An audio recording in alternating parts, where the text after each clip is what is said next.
So மூல ஆவணம்ங்கிறது என்ன? யாருக்கும் தெரியாதா? தெரியாதுன்னா தெரியாதுன்னு சொல்லுங்க, சிம்பிள். நான் சொல்லிட்டு போவேன். உங்களுக்கு ஏச போகிறதும் இல்லை, எது செய்ய போகிறதும் இல்லை. கணக்கினை பதிவு செய்வது. கணக்கை பதிவு செய்வதா? நோ. Simple students. மூல ஆவணம் மீன்ஸ் ஒரு கொடுக்கல் வாங்கலை உறுதிப்படுத்துகிற ஒரு பத்திரம். கொடுக்கல் வாங்கலை உறுதிப்படுத்துகிற ஒரு பத்திரம். எஸ், உறுதிப்படுத்துகிற பத்திரம். ஸோ இது இன்னும் டீப்பாக ப்ராக்டிக்கலாக பார்க்க போனோம்னா நீங்கள் எல்லாரும் கடைக்கு போய்ப்பீங்கண்ணே. ஸோ நீங்கள் எல்லாரும் பெருநாள் வந்தால் உடுப்படுக்கிறதுக்கு நம் கடைக்கு போய்ப்பீங்க. ஸோ நீங்கள் கடைக்கு போனோடனே அவங்க என்னறாங்க, ஒரு மெஷினில் வந்துட்டு, அதாவது பாயிண்ட் ஆஃப் சேல்ஸ்ன்னு சொல்கிறேன், ஒவ்வொரு சேல்ஸையும் சிஸ்டத்தில் அவங்க அப்டேட் பண்ணணும். அந்த சிஸ்டத்தில் வந்துட்டு நீங்கள் என்னென்னது பர்ச்சேஸ் பண்ணிக்கிங்களோ அதை வந்துட்டு கொடுத்த உடனே உங்களுக்கு ஒரு பில் ஒன்று வரும், உங்களுக்கும் ஒரு ரெசிப்ட் ஒன்று வரும். அது என்னது? ஒரு மூலாவணம். என்னத்துக்கான மூலாவணம்? நீங்கள் அந்த கடையிலிருந்து பொருள் வாங்கிறதுக்கான மூலாவணம். இப்போ பேங்குக்கு போவீங்க. பேங்குக்கு போய் எத்தனை பேர் ஏடிஎம்ல காசு எடுத்தீங்க? இதில் இந்த இருக்கிற 5 பேர்லையும் எத்தனை பேர் ஏடிஎம்ல காசு எடுத்தீங்க? எடுக்க தெரியுமா? இல்லை காசு எத்தனை பேர் போட்டிக்கிங்க ஏடிஎம்ல?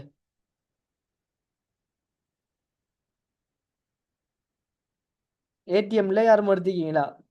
காசு எடுத்து இல்லை காசு யாரும் போட்டிருக்கீங்களா? பார்த்துட்டு நின்றுக்கிங்க. ரைட். கொமர்ஸ் படிக்கிற ஸ்டூடெண்ட்ஸ் எல்லாரும் செய்யணும். புரியுதா?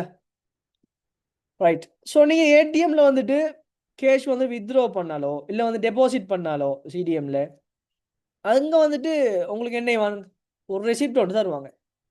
அந்த ரெசிப்ட் என்னத்துக்கான மூலாவணம்? நீங்கள் வங்கியிலேருந்து பணத்தை பெற்றுக்கொண்டதுக்கான மூலாவணம். இப்போ எக்ஸாம்பிளுக்கு, இப்போ நிலைக்கு நடந்த இன்சிடென்ட் உண்டோ, இப்போ ஒரு 1 மந்த்துக்கு முதல்ல நான் வந்துட்டு ஐஓசி பெட்ரோல் செட்டுக்கு போனேன். போய் 500 பெட்ரோல் அடிக்க சொல்லி என்கிட்ட கார்டை கொடுக்குற டைமில் அவர் வந்து ஸ்வைப் பண்ணி ஃபஸ்ட்டுக்கு 500 வட்டி எடுத்தார். ஆனால் அது வட்டுப்படாமலுக்கு எகைன் ஸ்வைப் பண்ணி வெட்டினதால எனக்கு 1000 ரூபீஸ் வட்டுப்பட்டுட்டு. ஸோ நான் என்ன செஞ்சேன், அந்த ரெசிப்ட் இருந்துச்சு, ஒரு ரெசிப்ட் தான் இருந்துச்சு அவர் இதில் இருந்து ஒரு ரெசிப்ட் தான் இருந்துச்சு. ஆனால் வட்டுப்பட்ட 1000 அந்த ரெசிப்ட் 500 தானே இருக்குது. ஸோ அதை நான் எடுத்துகிட்டு பேங்குக்கு டிரெக்டாக போய் அங்கே காட்ட டைமில் அவங்க சொன்னாங்க, ஓகே மெசேஜையும் காட்டினேன், ஓகே அப்போ வட்டுப்பட்டிக்குது. ஸோ உங்களுக்கு நாங்கள் இது நேரம் உங்களுக்கு 1 or 2 வீக்ஸில் வந்துட்டு உங்களுக்கு இது ரிசீவ் ஆகிடும், இந்த காசு வந்துட்டு ரிசீவ் ஆகிடும்னு சொன்னாங்க. அப்போ நீங்கள் சொன்ன மாதிரி 1 or 2 வீக்ஸில் நீங்கள் அந்த காசு ரிசீவ் ஆகிட்டு, அப்போ என்னத்துக்கு இப்போ நான் யூஸ் பண்ண அந்த மூலாவணத்தை யோசிச்சு பாருங்க. எனக்கு ஒரு பிரச்சனை வரும்போது அந்த மூலாவணம் எனக்கு என்ன இருந்துச்சு, உதவியாக இருந்துச்சு, ஒரு ஆதாரமாக இருந்துச்சு. அப்போ ஒரு கணக்கீட்டில் வந்துட்டு நம்ம ஆல்ரெடி பார்த்த விஷயம், கணக்கீட்டில் பிழைகள் வழுக்கல் ஏற்படக்கூடியது சகஜமான ஒரு விஷயம். அந்த நவீன உலகத்தில் ஏற்படுறது குறைவு. ஆனால் ஒரு ஒரு வணிகத்தில், சாதாரணமாக ஒரு வணிகத்தில் வழுக்கல் இடம்பெறது என்னது? சிம்பிளான ஒரு விஷயம், நார்மலான ஒரு விஷயம். இப்போ தனியுடைமை, நம்ம ஊரில் இருந்தால் தனியுடைமை வணிகத்தை பொறுத்த வரைக்கும் என்னை வாங்க தன்னை வீட்டு பாவனைக்கு இப்போ ஒரு சில்லறை கடை வச்சுக்கான்னு சொன்னால் வீட்டு பாவனைக்கு ஒரு சோப்பு எடுப்பாங்க.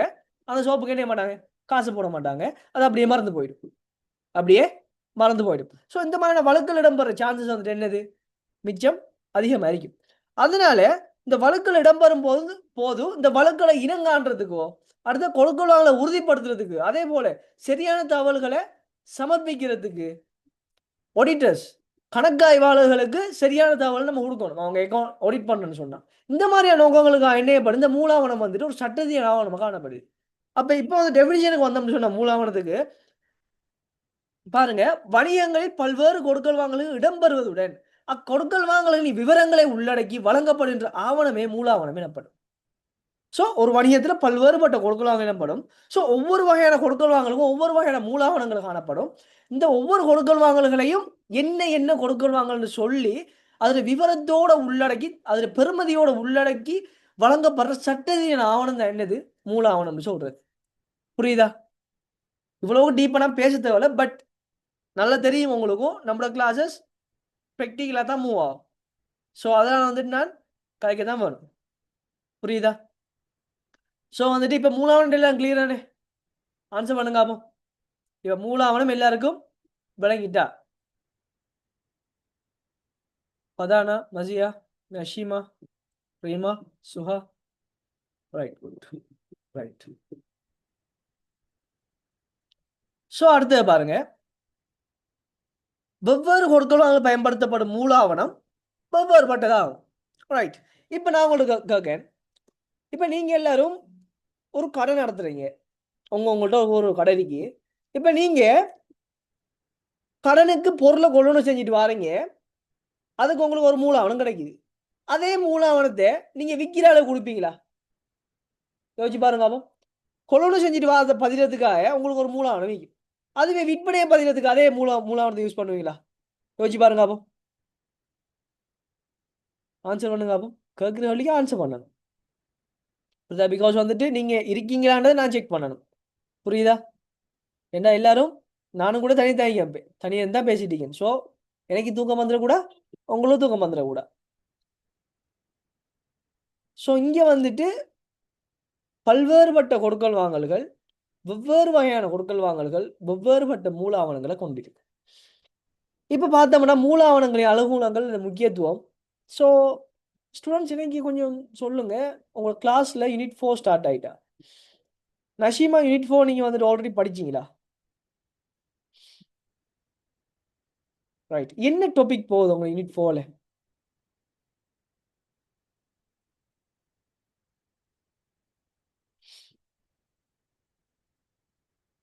யூனிட் 4ல என்ன டாபிக் போகுது?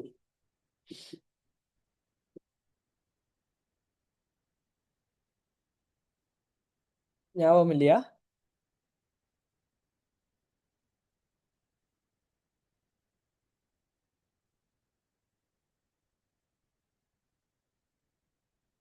மஜியா, ரீமா, என்ன டாபிக் போகுது? காசு பெறணும் நாட்குறிப்பாடு. நாட்குறிப்பாடுன்ற வேர்டு யூஸ் பண்ண வேணாமா? 4 அடி. புரியுதா? நாட்குறிப்பாடுன்ற வேர்டு யூஸ் பண்ண வேணாம். 4 அடி. காசு பெறுவனவும் கணக்கீடு படிச்சு. காசு பெறுவனவு கணக்கீடு சரியான வேர்டை சொல்லுங்க. நாட்குறிப்பு வந்துட்டு ஓகே, பேர் எல்லாம் அதான் லெஜர்ஸ். பட் அதுக்கு நான் ஏன் அதை சொல்றேன்னு சொன்னா, நம்ம எல்லாரும் ஒரு ஒரு ஒரு வட்டத்துக்கு படிச்சிட்டீங்க. புரியுதா? இப்போ நம்ம எல்லாரும் ஃபைனல் எக்ஸாம் நோக்கி போயிட்டீங்க. நம்ம target final exam. So final exam பேப்பரில் என்ன வேர்ட் யூஸ் பண்ணுறாங்களோ அந்த வேர்டு தான் நீங்கள் என்ன செய்யணும்? கண்டினியூஸாக ப்ராக்டிஸ் பண்ணணும். புரியுதா? அந்த வேர்டு தான் நீங்கள் கண்டினியூஸாக ப்ராக்டிஸ் பண்ணணும். பிகாஸ் பழக்கம், எல்லாமே பழக்கம். பழக்கப்படுற விஷயம் தான் நமக்கு என்ன செய்யும்? நமக்கு சேலில் வரும். ஸோ வந்துட்டு அந்த வேர்டு யூஸ் பண்ண வேணாம். அதுக்கு பேர் 4 அடி. காசு பெறணும் 4 அடி, காசு கொடுப்பனவும் 4 அடி. நீங்க எழுதும் போதும் கூட இங்க பாருங்க. ரைட். இங்க பாருங்க, காசு பெறணும் 4 அடி. இங்க பாருங்க, காசு கொடுப்பனவும் 4 அடி. பாருங்க, சில்லறை கொடுப்பனவும் 4 அடி. வங்கி, ஓகே, இது வங்கி கூற்று. அண்ட் எஸ், கொள்வனவும் 4 அடி. கொள்வனவும் 4 அடி. ஸோ வேர்ட் வந்துட்டு 4 அடின்ற வேர்ட் தான் நம்ம என்ன யூஸ் பண்ணிட்டீங்க. ஸோ அந்த வேர்டை யூஸ் பண்ணுங்க. சரிதானே? ரைட். ஸோ மூலாவணங்களே அணுகுணங்கள், அது முக்கியத்துவம். பாருங்க, கொடுக்கல் வாங்கலை பதிவு செய்ய கைடை பொறுத்த வரைக்கும் 7-8 முக்கியத்துவம் இருக்குது. ஸோ அவ்வளோ நமக்கு என்ன தேவையில்லை, நமக்கு தேவையில்லை. சும்மா நார்மலாக ஒரு ஜஸ்ட் நாலேஜுக்காக தான் நான் என்ன செய்கிறேன், இதை வந்துட்டு போட்டிக்கிறேன். புரியுதா? எல்லா சார் மாதிரிலாம் படிப்பிக்க மாட்டாங்க பொதுவாக.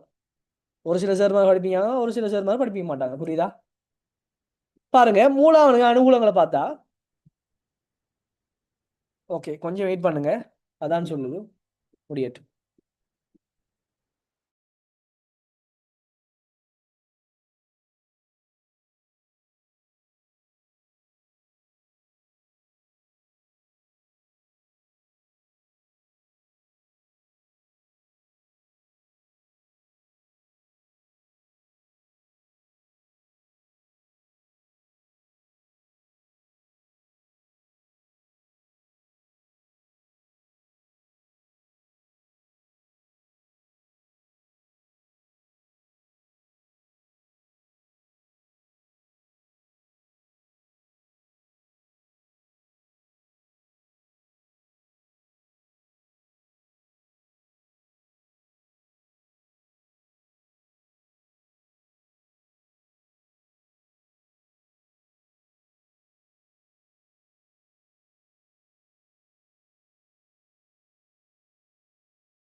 Right, okay.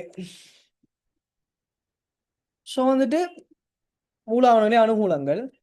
கொடுக்கல் வாங்கலோட பதிவு செய்யும் போது அதுக்குரிய அடிப்படையாக வந்துட்டு மூலாவணம் வந்துட்டு காணப்படும். இப்போ இதை டீட்டெயிலாக பார்க்க போனோம்னு சொன்னால், ஒரு கொடுக்கல் வாங்கல் பதிவு செய்ய போகிறோம். அந்த கொடுக்கல் வாங்கலை எங்கே பதிவு செய்யணும், எந்த மூலத்தில் பதிவு செய்யணும், எப்படி பதிவு செய்யணும், அதில் தகவல் என்ன என்றதை இலகுவாக்கக்கூடிய ஒரு ஆவணம் என்னையும் இந்த மூலாவணம் காணப்படும்.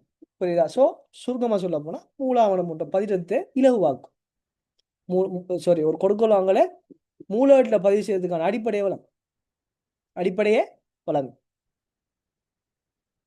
அடுத்தது கொடுக்கல் வாங்கலுக்குரிய முழுமையான விவரங்களை அறியக்கூடியது அறுத்தல். ஒரு கொடுக்கல் வாங்க இடம்பெறுன்னு சொன்னா அது எந்த தேதியில் இடம்பெறுது,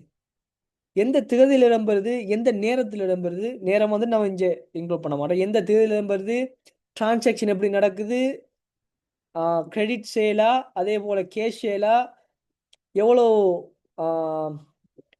வியாபார கல்வி பெற்றிருக்கோம், அதே போல் காசு கொடுப்பன வந்தால் எவ்வளோ வியாபார கழிவு காசு கழிவு பெற்றிருக்கோம், அதே காசு பெறுநர் சொன்னால் எவ்வளோ காசு கழிவு கொடுத்திருக்கோம்.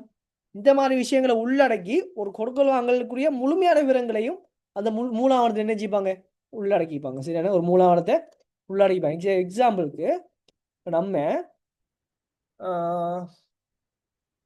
ரைட்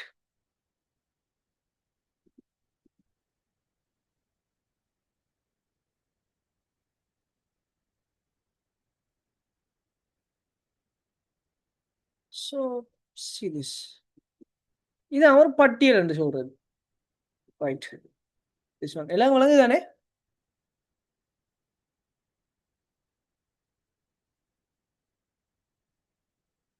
ரைட், இன்னைக்கு பாருங்க.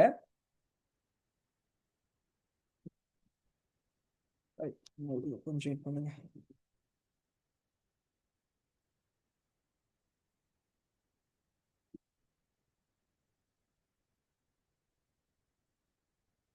ரைட், இதைத்தான் பட்டியல் என்று சொல்லுவோம். கொள்வனவு பட்டியல், கொள்வனவு விற்பனைக்கு பயன்படுத்தப்படுற மூலாவணம் தான் பட்டியல். இந்த மூலாவணத்துல உள்ளடங்குற விடயங்களை பாருங்க ஸ்டூடெண்ட்ஸ். முதலாவது கம்பெனி நேம், அதாவது எந்த கம்பெனி இருந்து கொள்வனவு செய்யறோம் அந்த கம்பெனி நேம், அந்த கம்பெனி அட்ரஸ், எங்க இருக்குது, ஃபோன் நம்பர். அதே போல பில் டூ யாருக்கு இதை விற்கும் என்றது வரைக்கும் அவங்க பேரு, கம்பெனி பேரு, அதே போல அவங்க details, phone number, email address.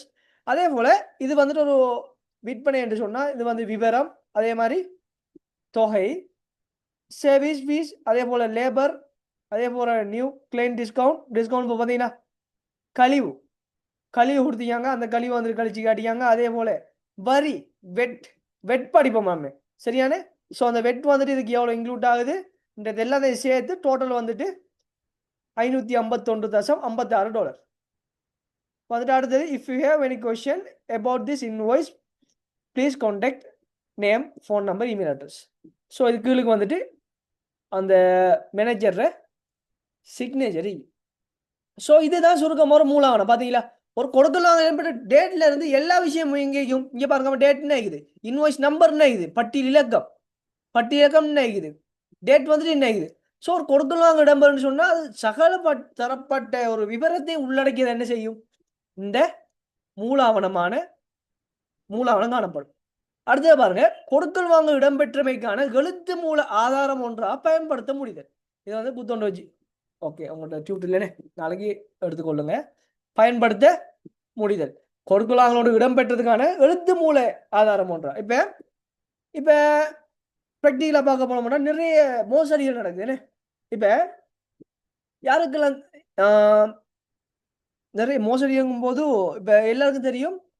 இப்போ கொஞ்ச நாள் வந்துட்டு ஃபொரின் போகிறாங்கள்ட்ட நாங்கள் ஃபொரின் போகிறோம் சொல்லி ஃபொரின் அனுப்புகிறோம் உங்கள்னு சொல்லி ஒரு 4 லட்சம் 5 லட்சத்தை வாங்கி எடுத்துட்டு அப்படியே விட்டுறது, அவங்கள அப்படியே ஏமாற்றி விடுறது.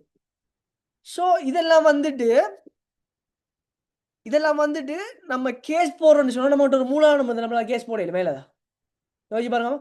காசு கொடுக்கும் போதோ அதுக்கு அந்த இடத்துல மூலாவணத்தை எடுத்து அதை அந்த ஆள் சைனை வாங்கி எடுத்தா வந்துட்டு நம்மளால கேஸ் போட ஏழுமா ஏலதா? ஆன்சர் பண்ணுங்க அப்போ.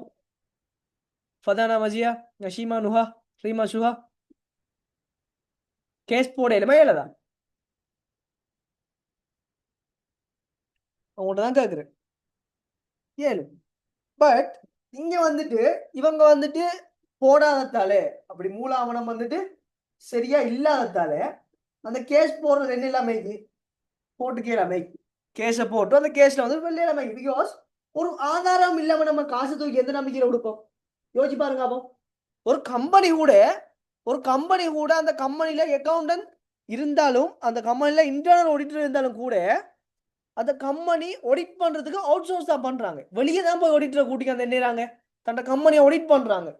ஃபைனான்சியல் ஸ்டேட்மெண்ட்ஸ் என்ன காரணம்?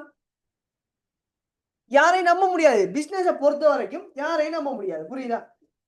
அப்படி இருக்கும் போது ஸ்டூடெண்ட் என்ன கணக்குல நம்ம ஒரு மூலாவணம் இல்லாம ஒருத்தர் 5 லட்சம் 10 லட்சம் தூக்கி கொடுப்போம்? அப்படி கொடுத்தா நம்பட போல. சரிதானே? ஒரு மூலாவணம், ஒரு அத்தாட்சி பத்திரம் இல்லாமலும், ஒரு ஒப்பந்தம் இல்லாமலும் யார்கிட்டையும் எதையுமே செய்யக்கூடாது ஒரு 3ஆம் நபர்கிட்ட. இப்ப வெளிநாட்டு போப்புரமெண்ட் கொடுக்கறது அது ஒரு கமர்ஷியல், ஒரு வணிக ரீதியான தொடர்பாட்டம் உண்டு. அது நம்மட சொந்த நிதியா இருந்தாலும் கூட, நம்ம தான் போப்புறனாலும் கூட அது ஒரு உறுதிப்படுத்தணும். பிள்ளைகள் எந்த ஒரு கொடுக்குறாங்க உறுதிப்படுத்தணும். நமக்கு அது சேஃப். அதுக்காக தான் இப்ப நீங்களும் கொமர்ஸ் படிச்சுட்டு இப்ப இந்த முக்கியத்துவம் தெரியுது உங்களுக்கு. இப்ப நீங்க ஒரு ஆன்லைன்ல ஒரு சாமான் வாங்குறீங்கன்னு சொன்னா அங்க வந்து ஒரு லேபிள் தருவாங்க, ஒரு ரிசிப்ட் வரும். ஸோ அதை வச்சுக்கொள்ளணும். ஏதாச்சும் உங்களுக்கு டேமேஜ் இருக்கும், ஏதாச்சும் ஒரு ஒரு வேற பொருட்கள் வந்து பொருள் வேறுபாடு காணப்படும்னா மூலாவணம், நான் ஆர்டர் பண்ணது இது, வந்தது இது. ஸோ ஆர்டர் பண்ண டீடைல் ஒரு ஃபோனில் இருக்கும், வந்த டீடைல்ஸ் அந்த இதில் இருக்கும். ஸோ நீங்கள் என்ன எல்லாம் ஒப்பிட்டு காட்டி உங்களால் ரீஃபண்ட் வாங்க முடியும். அப்போ என்ன எழுத்து மூல ஆதாரம் ஒன்றா காணப்படும். அடுத்தது மூல ஆவணங்களை கையொப்பமிட்டுள்ள அதிகாரிகளிடம் பொறுப்புகளை சுமர்த்த முடியுமா இருத்தல். இப்ப நான் என்ன சொல்லியிருந்தேன், இந்த இடத்துல வந்துட்டு அந்த கம்பெனி மேனேஜர் வந்து இப்ப உதாரணத்துக்கு இப்போ ஒரு கம்பெனில வந்துட்டு எப்படி டிரான்சாக்ஷன் நடக்குமான்னு சொல்ல, இப்போ வந்து கொள்வனம் எப்படி நடக்குமாண்டா, இப்ப உதாரணத்துக்கு ஏ கம்பெனி பி கம்பெனி எடுப்போம். ஏ கம்பெனி பி கம்பெனி கொள்வனம் செய்ய போகுதுன்னு சொன்னா ஏ கம்பெனி பி கம்பெனிகிட்ட என்ன சேர்க்கும், எங்களுக்கு உங்களோட கொட்டேஷனை சென்ட் பண்ணுங்க, உங்களோட பொருட்கள் அதுக்குரிய விலைகள் அதோட வகைகள் எல்லாத்தையும் சென்ட் பண்ணுங்க. அதை வந்துட்டு அந்த கம்பெனி என்ன செய்யும், அனுப்பினோடனே அதை வந்துட்டு இவங்க பார்த்துட்டு ஓகே எனக்கு இந்த பொருள் இத்தினே சொல்லிட்டு இவங்க வந்துட்டு ஒரு விலையை ஒரு டிஸ்கவுண்ட் கேட்டு இவங்க ஒன்று அனுப்புவாங்க, கொள்வனவு கட்டளை ஒன்று அனுப்புவாங்க. அந்த கொள்வனவு கட்டளை கிடைக்கப்பெற்ற உடனே அந்த வணிகம் என்ன செய்யும், பிங்கிற வணிகம் அதை வந்துட்டு ஓகே எல்லாம் ஓகேன்னு சொன்னா அவங்களுக்கு ஒரு மெயிலை பண்ணிட்டு அதை அவங்களோட வேர் ஹவுஸ்க்கு அனுப்புவாங்க, களஞ்சி சாலைக்கு அனுப்பி களஞ்சிய பிரிவு என்ன செய்யும், அதை பேக் பண்ணி அவங்களுக்கு பார்சல் பண்ணிட்டுருவாங்க. ஸோ பார்சல் பண்ணும்போது அந்த பட்டியலை வந்துட்டு என்ன கொடுப்பாங்க. அப்போ அந்த பட்டியலை கொடுக்கும்போது இந்த பட்டியலில் என்னென்ன விடயங்கள் காணப்படுறது அந்த களஞ்சிய சாலையில் இருக்கிற ஒரு அக்கௌண்ட்ஸுக்கு பொறுப்பான ஒரு ஆள் என்னைவாரு சைன் பண்ணி அனுப்புவார். அப்படி சைன் பண்ணி அனுப்புகிற டைமில் ஏதாச்சும் ஒரு பிரச்சனை வருமென்று சொன்ன அதில் ஏதாச்சும் ஃப்ராடு வேலை பண்ணிப்பாங்கன்னு சொன்னால் அதை என்ன செய்யலும், அவருக்கு மேலே முழு பொறுப்பை நம்மளால சுமத்த முடியும். ஏன்னு சொன்னா நான் செக் பண்ணித்தான் எல்லாத்தையும் அனுப்புறேன் அவர் உறுதி அளிச்சிருக்காரு, எல்லாத்தையும் நான் செக் பண்ணித்தான் அனுப்புறேன் என்று சொல்லி அவர் உறுதி அளிச்சிருக்கும் போது அந்த இடத்துல நம்மளால எல்லாத்தையும் அவர் மேல சுமத்த முடியும் தானே. ஸோ இது ஒரு அனுகூலம். அடுத்த பார்த்தோம்னா கொடுக்கல் வாங்கலின் பெருமதியை நம்பகரமாக அளவிட முடியும். பாருங்க அப்போ இப்ப சர்வீஸ் ஃபீ, அதாவது விற்பனை விலையை எடுக்கலாம். சரியான ஒரு பொருட்களை விற்கிற வணிகமா இருந்தால் அது விற்பனை, சரியான அதுவே சேவை வழங்குற வணிகமா இருந்தால் சர்வீஸ் ஃபீஸ் எல்லாமே தான். அப்ப விற்பனைங்கும் போது பாருங்க அப்போ $200. ஸோ இங்க வந்துட்டு விற்பனை $200 போது அந்த அதை வந்துட்டு இந்த மூணாவது பார்க்கறதுல ஓகே இவங்கள்ட்ட $200 வாங்கியிருக்கோம். அதே போல லேபர்ஸ் 5 hours ஓகே, ஒரு ஹவருக்கு $75 படி $375 சொல்லும் போது அப்போ $375 லேபருக்கு வருது. இது ரெண்டையும் கூட்டுற டைம்ல எங்களுக்கு $50 டிஸ்கவுண்ட் தராங்க. அந்த $50 டிஸ்கவுண்ட் எங்களுக்கு வர மிச்ச பெருமை எங்களுக்கு டெக்ஸ் வந்துட்டு 4.25 ரூபா, அதாவது 10 ரூபாய்க்கு 4.25 ரூபா படி $26.56 டெக்ஸ் எங்களுக்கு வந்துருக்கு. கண்டத நம்ம என்ன செய்யலாம், நம்பகரமா நம்மளோட நிதி கூட்டுகளை வெளிப்படுத்தி காட்ட முடியும். வெளிப்படுத்தி காட்ட முடியும். சோ இந்த மூலாவணத்தை பொறுத்த வரைக்கும் இந்த 5 விளங்கி வச்சுக்கொள்ளுங்க. புரியுதா?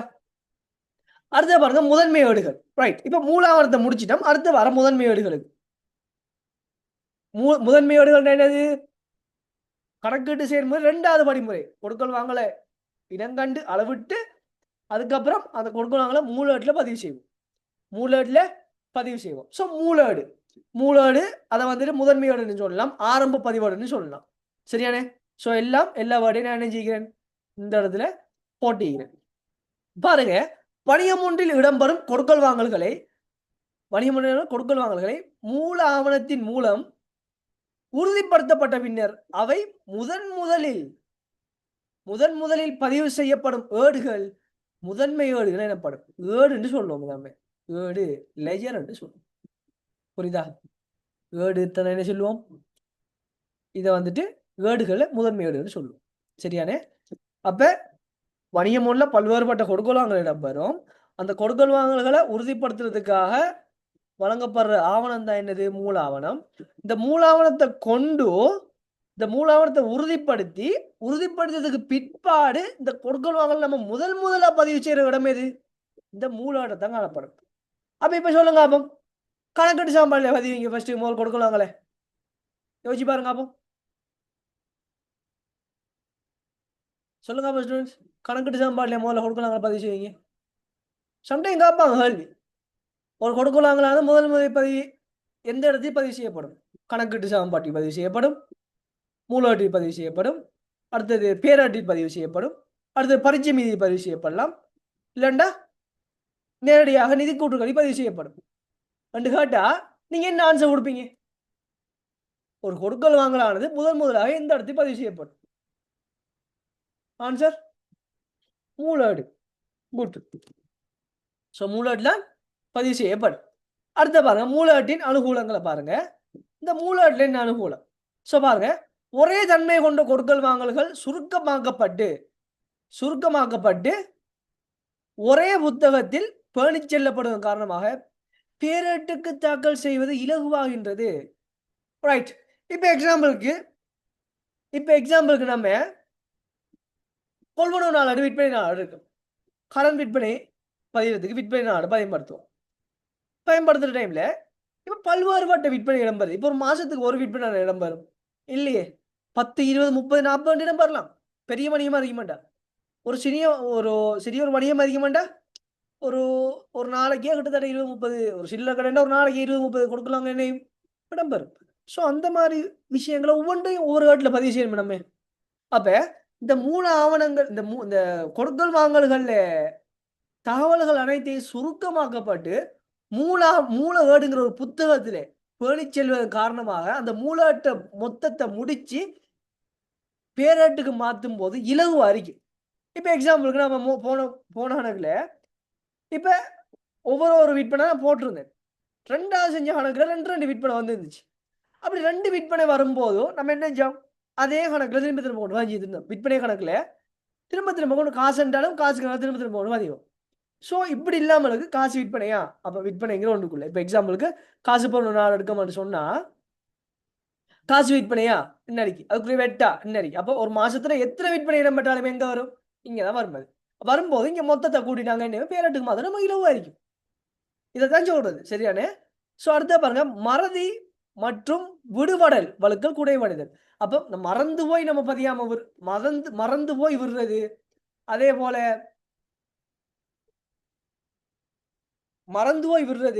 போல கொடுக்கல் வாங்கல பதியாம விடுறது, இந்த மாதிரியான விஷயங்கள் வந்து குறைவடையும். அதாவது ஏன்னு சொன்னா, ஒரு கொடுக்கல் வாங்கல் இடம்பெற்ற உடனே அந்த ஏட்டுல பதிவு செய்யப்படுறதால பிள்ளைகள் அந்தந்த திகதியிலேயே பதிவு செய்யப்படுறதால இந்த மாதிரியான வழக்குகள் இடம்பெறதுக்கான வாய்ப்புகள் என்ன ஆയിരിக்கும், மிகவும் குறைவாக காணப்படும். சரிதானே? வழக்குகள் நம்ம செஞ்சாதான் உண்டு, தவிர இதால வந்துட்டு வழக்குகள் இடம்பெறது தவிர்க்கலாம் என்று சொல்லப்படுது. அடுத்தது பாருங்க, கொடுக்கல் வாங்கல்களை அறிக்கைப்படுத்தும் போது ஏற்பட்ட வழக்குகளை மிக விரைவாக வெளிப்படுத்தக்கூடியதாக இருத்தல். எஸ், நான் ஆல்ரெடி சொல்லியிருந்தேன் உங்களுக்கு. இப்ப வழக்கு ஒன்று இடம்பெற்றுட்டு பரீட்சை மீது சமப்படல, இல்லாட்டி நம்ம வந்துட்டு ஒடிட் பண்ணும்போது அவங்க என்ன ஒப்புடுறாங்க. ஸோ நம்ம செஞ்ச நிதி கூட்டுறையும் அவங்க ஒப்பிட்டு பார்க்கும்போதும் ஓகே, ஒரு தகவல் வந்துட்டு மிஸ் ஆகுது இல்லை டிஃப்ரெண்ட் அடிக்கும் போது அவங்க என்ன அது தொடர்பான மூலாவணத்தை பார்க்க போவாங்க. அது இப்போ அதுக்கு விற்பனையை ஒன்று ஓகே, நம்ம விற்பனையை பார்க்க மூலாவணத்தை செக் பண்ண டைம்ல ஓகே, விற்பனை மூலாவணத்தில் கூட்டு பார்க்கறதா இவ்வளோ வருது, ஆனால் நிதி கூட்டில் அதுக்கு மூலாவணத்தில் 1 லட்சம் மீக்கி, நிதி கூட்டில் வந்து 90,000 மீக்கி. ஸோ விற்பனையை குறைச்சி வச்சுக்கு. ஸோ அப்படின்னு சொன்னால் மூலாவணத்தில் 1 லட்சம் இருக்குது, நிதி கூட்டில் வந்துட்டு 1,20,000 மீக்கி விற்பனைன்னு சொல்லி அப்படிங்கும்போது செக் பண்ணலாம். ஓகே, அப்போ இவ்வளோ வைக்குது. ஸோ என்னங்க மூலாட்டுக்கு வாங்க, மூலாட்டுக்கு வாங்க, செக் பண்ணுங்க. இந்த மாதிரி விஷயங்கள் என்ன வாங்க அவங்க வந்துட்டு பார்ப்பாங்க. அடுத்தது பாருங்க, வணிக கொடுக்கல் வாங்கல்களை சிறந்த கட்டுப்பாட்டுடன் நடத்தி செல்ல முடியுது. ஸோ அப்போ ஒரு வணிகத்தில் நம்புற கொடுக்கல் வாங்கல, ஓகே இது இங்கே தான் பதிய பண்ணும், இது இங்கே தான் பதிய பண்ணும் என்று சொல்லி ஒரு கண்ட்ரோல் சிஸ்டம் இருந்தாலே இலவா அந்த கொடுக்கல் வாங்கல் என்ன செய்யலாம், நம்ம வந்துட்டு கட்டுப்படுத்தக்கூடியதாய். ஸோ கொடுக்கல் வாங்கல் இலவ இனங்காணலாம். புரியுதா? ஸோ இந்த மாதிரி விஷயங்களால நமக்கு அனுகூலங்கள் ஏற்படும். அடுத்த பாருங்க, தனியான ஊழிய குழு ஒன்றினால் மூலர்கள் பேணிச் செல்லப்படுவதனால் கணக்கீட்டு செயற்பாடு இனவு அமைதல். இப்ப ஸ்டூடெண்ட்ஸ் நீங்க நினைப்பீங்க ஒரு அக்கௌண்டன்ட் சொன்னா அந்த அக்கௌண்டன்ட் தான் இந்த கொடுக்கலாங்கள மூலாவணத்தை தயாரிச்சு மூலத்துல பதிவு செஞ்சு பேரட்டு பதிவு செஞ்சு அதே பரிச்சமையை தயாரிச்சு நிதி கூட்டு தயாரிக்கணும் அக்கௌண்டன்ட் தான் நீங்க நினைப்பீங்க. அப்படி இல்லை.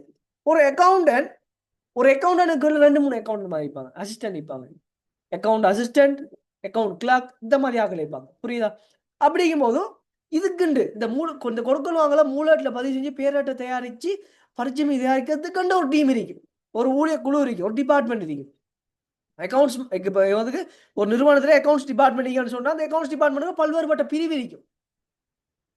ஸோ அதால் வந்துட்டு என்ன ஏற்படும், இங்கே வந்துட்டு கணக்கீட்டு செயல்முறை வந்துட்டு ஈஸியாக்கப்படும், கணக்கீட்டு செயல்முறை ஈஸியாக்கப்படும்.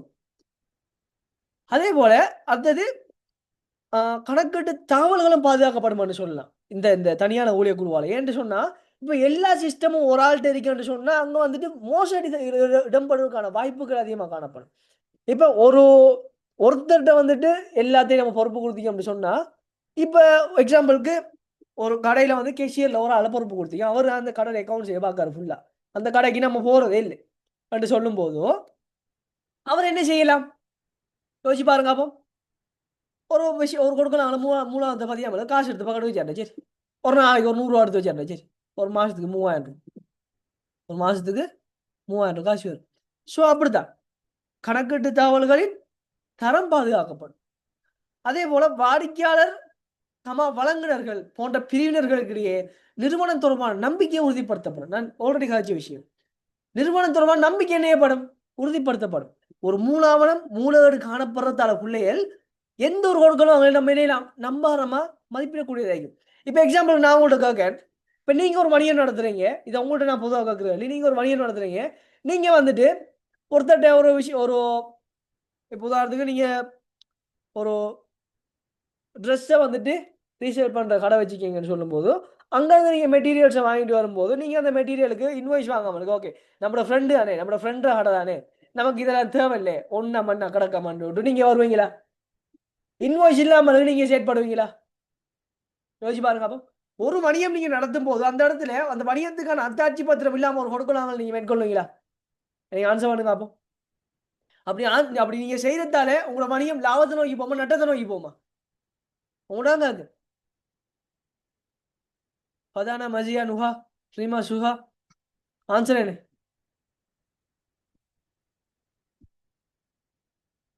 சொல்லுங்களேன். தன்னோட ஃப்ரெண்டோட ஹாலோ நீங்க வந்துட்டு மூல ஆவணத்தை வாங்காமலுக்கு வந்து மூலட்ட பதியாமலுக்கு விடுவீங்களா? சொல்லுங்க ஸ்டூடெண்ட்ஸ், எல்லாம் தூங்குறீங்களா? நோ. இவன் நான் சொன்னது என்னன்னு சொன்னா அழகுசார் எண்ணக்கரு படிச்சிருக்கோம் எல்லாரும், தொழில் முழுமை கூறு, தொழில் முழுமை கூறு எண்ணக்கரு படிச்சிருக்கோம் எல்லாரும். அந்த எண்ணக்கரு என்ன சொல்லுது, உரிமையாளரோட ஒரு கொடுக்கல் வாங்கல் இடம்பெற்றாலும் கூட அதுக்கு பதிவு செய்யணும் என்று சொல்லுது, அதுக்கு ஒரு மூலாவணம் இருக்கு என்னும் போது உரிமையாளர் வேறு நிறுவனம் வேறு சொல்லும் போது கூட்டாளி யாரு என்ன? சிம்பிள். புரியுதா? ஸோ அடுத்த டாபிக் வருவோம்.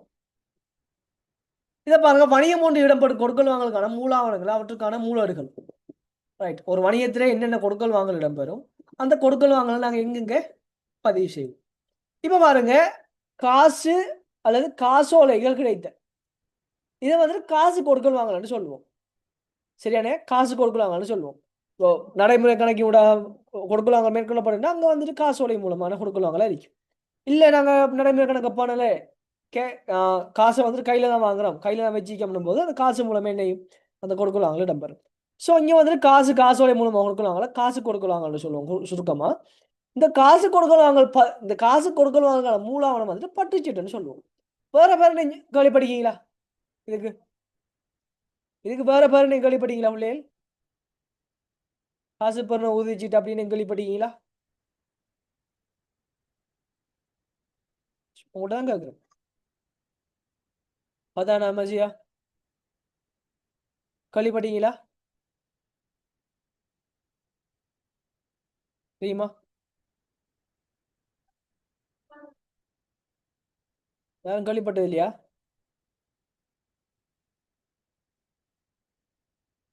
Right, okay. ஸோ அடுத்தது பாருங்க, காசு அல்லது காசோலை கணக்கிலிருந்து, அதாவது காசு அல்லது காசோலை கணக்கிலிருந்து கொடுப்பனவு செய்தல்.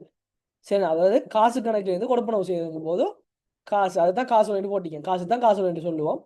என்ன செய்ய அதை போட்டிங்க. அப்போ காசோலை மூலம் கொடுப்பனவு செய்யும் போது கொடுப்பனவு உறுதிச்சீட்டு, கொடுப்பனவு உறுதிச்சீட்டு, காசு கொடுப்பனவு உறுதிச்சீட்டுன்னு சொல்லுவோம். அதை என்ன சொல்லுவோம் ஷோர்ட்டா? கொடுப்பனவு உறுதிச்சீட்டு. சரியான இதுக்குரிய மூலாடு வந்துட்டு காசு. ரைட், இது மாறி வந்தீங்க ஸ்டூடெண்ட்ஸ், காசு கொடுப்பன நாடு காசு பெறும் நாடுன்னு சொல்லி. ஸோ அதை மாற்றிக்கொள்ளுங்க நாளைக்கு. அதாவது இங்கே வந்துட்டு மூணு காசு பெறும் நாடு வரும், இங்கே வந்து காசு கொடுப்பன நாடு வரும். அது மாறி மாறி வந்திக்குது. அப்போ காசு கிடைத்தல், காசு மூலமான பொருட்களாக காசுக்கு விற்கம், காசு வருதுன்னு சொன்னா அது என்ன செய்வோம்? நம்ம காசு பெறும் நாடு பதிவு செய்வோம். இங்கே வந்து காசு கொடுப்பனம்னு சொல்லி. அடுத்தது காசு கொடுக்கும், காசை கொடுத்து கொடுக்கலாம் ஒன்று செய்யறோம்னு சொன்னா அதை காசு கொடுப்பன பதிவு செய்வோம். சரிதானே? அடுத்த பாருங்க, வணிகத்தின் தன்மைக்கேற்ப சில்லறை காசு கொடுப்பனவு. இப்போ பல்வேறுபட்ட வணிகங்களையும் ஒரு சில பெரிய வணிகங்களையும், பெரிய வணிகங்கள் வந்துட்டு 100 ரூபாய் 200 ரூபா கொடுக்கலாங்களை என்ன செய்யும்? பதிகிறதுக்காக மொத்தமாக பெறுறதுக்காக சில்லறை சில்லறை காசு கொடுப்பனவுன்னு சொல்லி ஒரு பெட்டிகேஷன் சொல்லுவாங்க. இப்போ நிறைய கடைகள்ல எல்லாம் உங்களுக்கு கடை வச்சுக்காக வழங்கும் பெட்டிகேஷன் சொல்லுவாங்க. அதை காசு வச்சு தானே அவங்க அன்றாட செயற்பாடுல மேற்கொள்வாங்க. அப்படிங்கும்போது சில்லறை கொடுப்பனவு உறுதிச்சீட்டு, சில்லறை கொடுப்பனவு உறுதிச்சீட்டு. அப்போ நார்மலாக வந்துட்டு காசு காசோலை கொடுக்கணும்னு சொன்னால் அங்கே வந்துட்டு கொடுப்பனவு உறுதிச்சீட்டு. அதுவே சில்லறை சில்லறை காசுன்னு சொன்னால், சில்லறை கொடுப்பனவுன்னு சொன்னால் சில்லறை கொடுப்பனவு உறுதிச்சீட்டு. அப்போ இது பதியப்படுற மூலாடு வந்துட்டு சில்லறை கொடுப்பனவு 4 ஆடு, சில்லறை கொடுப்பனவு 4 ஆடு. ஸோ அடுத்த பாருங்க, வியாபார பொருட்களை கடனுக்கு கொள்வனவு செய்தல், கடனுக்கு கொள்வனவு செய்தல். ஸோ இது எல்லாருக்கும் தெரிஞ்சிருக்கும். ஓலோவில் கொமர்ஸ் படிச்சிருந்தா வியாபார பொருட்களை கடனுக்கு கொள்வனவு செய்தல்னு சொன்னால் அது கொள்வனவு பட்டியல் என்று சொல்லுவோம், அல்லது பட்டியல் என்று சொல்லுவோம். பொதுவாக பட்டியல் பேர் தான் யூஸ் பண்ணுவாங்க. சரிதானே? அது வந்துட்டு கொள்வனவு 4 ஆடுன்னு சொல்லுவோம். மூலாட்டு கொள்வனவு 4 ஆடுன்னு சொல்லி நம்ம சொல்லுவோம். அடுத்த பாருங்க, கடனுக்கு கொள்வனவு செய்த பொருட்களை வெளித்திருப்பம் செய்தல், அதாவது விற்பனை திருப்பம் சொல்லுவோம்.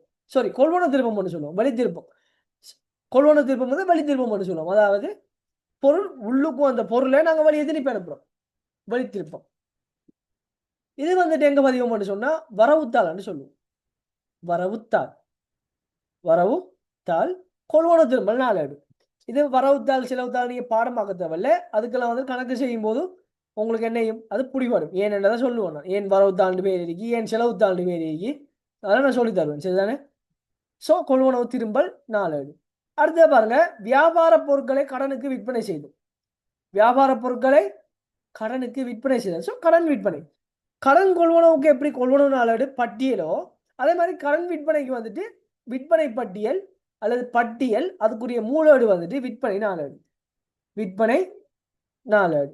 அடுத்த பாருங்க, கடனுக்கு விற்பனை செய்த பொருட்களை உட்திரும்பல், உட்திரும்பல் போது விற்பனை திரும்பல், நம்ம வித்த பொருள், அதாவது நம்ம நிறுவனத்தோட்டு வெளியே போன பொருள் நம்ம நிறுவனத்துக்கு உள்ள வருது, அப்ப விற்பனை திரும்பல். அதை வந்து செலவுத்தாள பதிவு செய்வோம், செலவுத்தாள பதிவு செய்யணும். நான் ஆல்ரெடி சொன்னதான் வரவுத்தாள் செலவுத்தாள்னு குழம்பிடுவேன். நான் வந்துட்டு கணக்கு செய்யும் போது உங்களுக்கு அது தெளிவாக வந்துட்டு வழங்கப்படுது. சரிதானே? ஸோ அடுத்த பாருங்க, இதுக்கு விற்பனை திரும்பல் நாடு பயன்படுத்தப்படும். அதே போல இது தவிர்ந்து, இது தவிர்த்த சகல கொடுக்கல் வாங்கல்கள், காசு காசு கொடுக்கல் வாங்கல்கள், காசு பண்ண கொடுப்பன நாட்டில் பதியப்படும். அதே போல் சில்லறை கொடுக்கல் வாங்கல்கள் சில்லறை கொடுப்பன நாட்டில் பதியப்படும், சில்லறை காசு கொடுக்கல் வாங்கல்கள். அதே போல வியாபார பொருட்களை கடனுக்கு கொள்வனவு செய்யுது. அப்போ கடனுக்கு கொள்வனவு, கடன் விற்பனை, கொள்வனவு திரும்ப, விற்பனை திரும்பல், இதெல்லாம் வந்துட்டு கொள்வனவு நாடு, விற்பனை நாடு, கொள்வனவு திரும்பல் நாடு, விற்பனை திரும்பல் நாடு, இதில் பதியப்படும். இது தவிர்ந்த ஏனைய கொடுக்கல் வாங்கல்கள் நிகழ்வுகள், அதாவது ஆரம்ப பதிவேடுகள் ஆகிக்கலாம். இப்போ கொடுக்கல் வாங்கல் பார்க்கும்போது பெருமானத்தை பற்றி ஆகிக்கலாம், அதே போல அறவிட முடியாத கடனை பதிவு வைக்கலாம். அதே போல ஐயக்கடனை பதிவு வைக்கலாம். அதே போல முற்பண செலவுகளை பதிவு இடம் வைக்கலாம். இதெல்லாம் வந்துட்டு பிள்ளைகள் அடுத்தது சென்மதி செலவினங்கள். சென்மதி அதாவது செலுத்த வேண்டிய சென்மதி செலவினங்கள், மறுக்கப்பட்ட காசோலை, உரிமையாளர் மூலமாக கொண்ட நடைமுறை அல்லா சொத்துக்கள், ஆதன பரிமாற்ற உபகரணங்கள், காசுதான் இந்த சொத்துக்களை கொண்டு வந்தால் அதை நம்ம என்ன மூலத்தில் தான் பதிவு செய்வோம். அதே போல ஆதனம் புரிவானதை கடனுக்கு கொண்டு செய்யுது. நிறுவன பயன்பாட்டுக்குரிய ஆதனம் புரிவானதை கடனுக்கு கொண்டு செய்யுது. ஸோ இதை வந்துட்டு ஒவ்வொன்றையும் டீட்டெயிலாக பார்ப்போம். நம்ம இந்த மாதிரியான கொடுக்கல் வாங்கல ஏனே கொடுக்கல் வாங்கன்னு சொல்லுவோம். இது நாங்கள் நாட்குறிப்பு உறுதிச்சீட்டுன்னு சொல்லுவோம். இதுக்குரிய மூல ஆவணத்து அல்லது பொது நாளாட்டு உறுதிச்சீட்டுன்னு சொல்லுவோம். சரிதானே? பொது நாளாட்டு உறுதிச்சீட்டுன்னு சொல்லுவோம். இது பதியப்படுற இடம் வந்து பொது நாளேடு அல்லது பொது நாட்குறிப்பாக காணப்படும். பொது நாட்குறிப்பா என்ன செய்யும்? காணப்படும். ஸோ இது எல்லாருக்கும் கிளியரா? எனக்கு ஆன்சர் பண்ணுங்க அப்போ. இந்த டாபிக் எல்லாரும் கிளியரா? பதானா, மசியா, நுஹா, ரீமா, சுஹா எல்லாரும் கிளியரா? இது ரைட். Right, good. ஸோ அடுத்தது பாருங்க ஐடியாஸ். இங்க வந்துட்டு அடுத்து பார்க்க போறோம் பேரட்டு கணக்கின் வகைகள். ஸோ நம்ம என்ன செஞ்சிருந்தோம்? ஆல்ரெடி பேரட்டு கணக்கு என்னன்னு பார்த்துருந்தோம். பேரடுங்கிறது என்ன? ஒரு கொடுக்கல் வாங்கல வரவு செலவு உண்டு பதிவு ஒரு கணக்கு தான் பேரடு. பேரடுகள் சொல்றது கணக்கை தான் சொல்றது.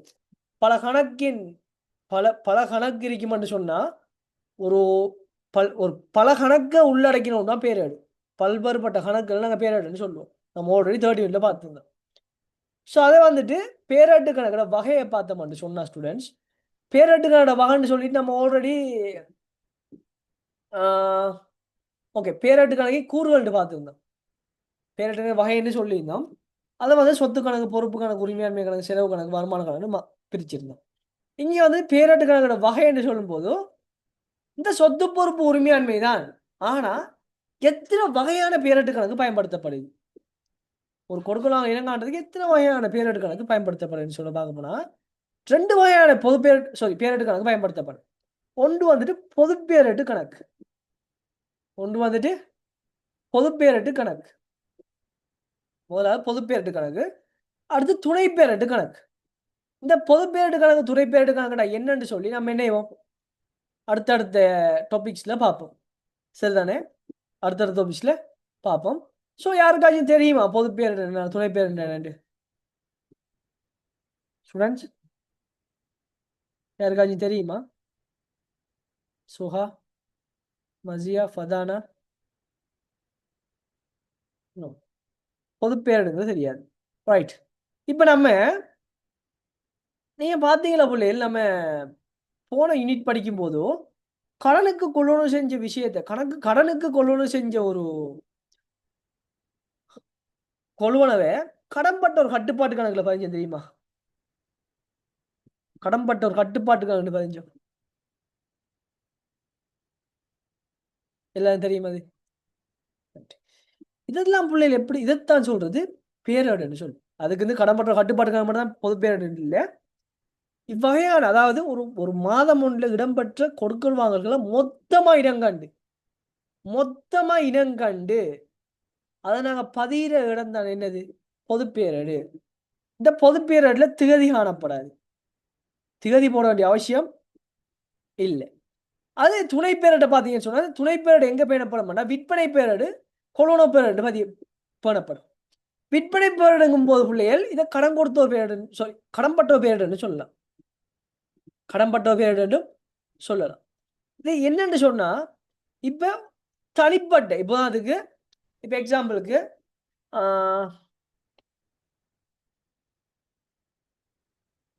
கொள்வனவாளர்கள் இருக்கும். இது வந்துட்டு ஓகே ஏன்ற ஒரு ஆள், பீன்ற ஒரு ஆள், சீன்ற ஒரு ஆளுக்கு அப்படி சொன்னா இப்ப இவர்கிட்ட ஒரு 1/1/2025 ஒரு கொடுக்கல் வாங்கல் இடம்பெறுது.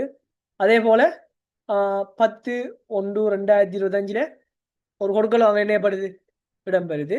அதே போல இவர்கிட்ட ஒரு 5ஆம் தேதி 3ஆம் மாசம் ஒரு கொடுக்கல் வாங்கல் இடம்பெறுது. அதே மாதிரி 25ஆம் தேதி 1ஆம் மாசம் ஒரு கொடுக்கல் வாங்கல் இடம்பெறுது. ரைட், இங்க 2 பேரே போதும் நமக்கு. வருன்னு சொன்னா இந்த கொடுக்கல் வாங்கல்களை நம்ம என்ன செய்யணும்? இவங்களோட கணக்குல பதிவு செய்யணும். தனிப்பட்ட கணக்கு, இவருக்கு ஒரு கணக்கு, அவருக்கு ஒரு கணக்கு பார்த்தோம்னா, இவருக்கு ஒரு கணக்கு, அவருக்கு ஒரு கணக்கு. அதை வந்துட்டு என்ன சொல்றது? இதைத்தான் வந்து சொல்ற துணை பேரேடுன்னு சொல்லி சொல்றேன். கடம்பட்டோர் பேரேடு. சரியானே? கடம்பட்டோர் பேரேடு, இதைத்தான் சொல்றது. பார்த்தோம்னு சொன்னா இப்ப ரைட், இது வந்துட்டு ஏ கணக்குன்னு சொல்றது. ஏ கணக்கு சொல்லிட்டு இப்ப இது வந்துட்டு வந்து கொள்வனவாளர். கொள்வனவுன்னு சொன்னா கடன் கொள்வனவோ. கொள்வனவு நாங்க எங்க பதிவோம்? கடன் கொடுத்தோர் வந்துட்டு கடன் கொடுத்தோர் பேர் எடுக்கும் போது, அப்ப கொள்வனவாளர் இருக்கும் போது கடன் கொடுத்தோர் பேர் எடு. கடன் கொடுத்தோர் பேர் எடு. கடன் கொடுத்த பேர் போது நமக்கு தெரியும் கொள்வனவு இரட்டை பதிவு. கொள்வனவு ஒரு செலவு. அப்ப கொள்வனவு கணக்கு வரவு, கடன் கொடுத்த கட்டுப்பாடு கணக்கு செலவு. அப்ப கடன் கொடுத்த கட்டுப்பாடு கணக்குல செலவு வைக்கத்தாலே இந்த கட்டுப்பாட்டு கணக்கு பொது பேரிடு. இந்த கட்டுப்பாட்டு கணக்குல உள்ளடங்கிக்கிற மொத்தமான விடயத்தை ஒவ்வொரு நபரா பிரிச்சு நம்ம அவர கணக்குல டேட்டோட குறிப்பிடுறது தான் என்னது? இந்த துணை பேரிடு 1-11. இதுதான் என்னது? துணை பேரேடு. இதுதான் இப்ப உதாரணத்துக்கு கொள்வனவு இவர் 1 லட்சம் ரூபாய் செய்யறாரு. 1 லட்சம் ரூபாய் செய்யறான்னு சொன்னா அதே டேட்ல இவர் 1 லட்சம் ரூபாய் எழுதணும். 1 லட்சம் ரூபாய் இங்க நம்ம எழுதுறோம். இதுதான் என்ன சொல்றது? துணை பேரேடுன்னு சொல்லி சொல்றது. துணை பேரேடுன்னு சொல்லி சொல்றது.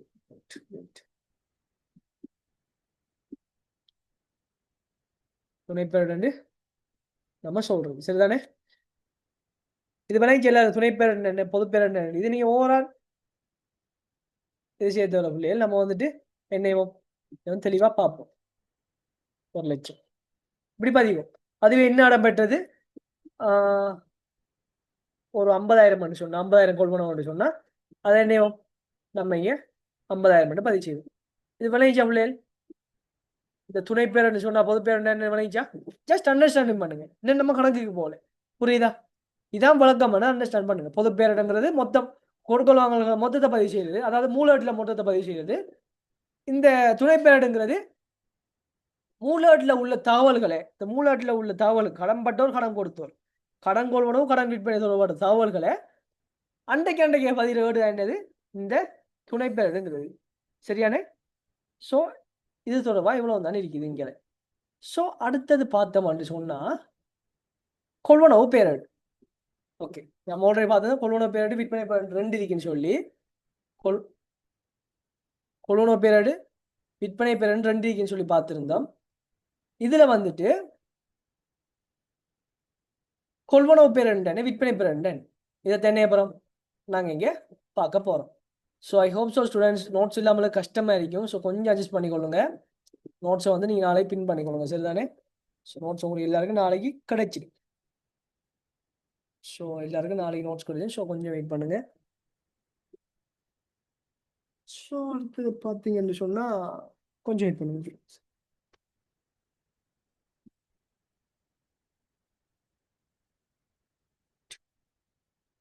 கொள்வனவு பேரேடு, இதை கடன் கொடுத்தோர் பேரேடுன்னு சொல்லுவோம். கடன் கொடுத்தோர் பேரேடுன்னு சொல்லுவோம். கொள்வனவு பேரேடுன்னு சொல்லுவோம். சரிதானே? பாருங்க, மீள் விற்பனைக்காக இந்த இடத்த ஹைலைட் பண்ணணும் பிள்ளைகள். சரிதானே? நம்ம நாளைய கிளாஸ்ல டியூட்டர் எடுத்து ஹைலைட் பண்ணி எடுத்துக்கொள்ளுங்க. மீள் விற்பனைக்காக பொருட்களை கடனுக்கு கொள்வனவு செய்யும் போது, கடனுக்கு கொள்வனவு செய்யும் போது, இந்த இடத்துல யூன் அடிப்படையில் நீங்க வந்து அதை மாத்திடுங்க.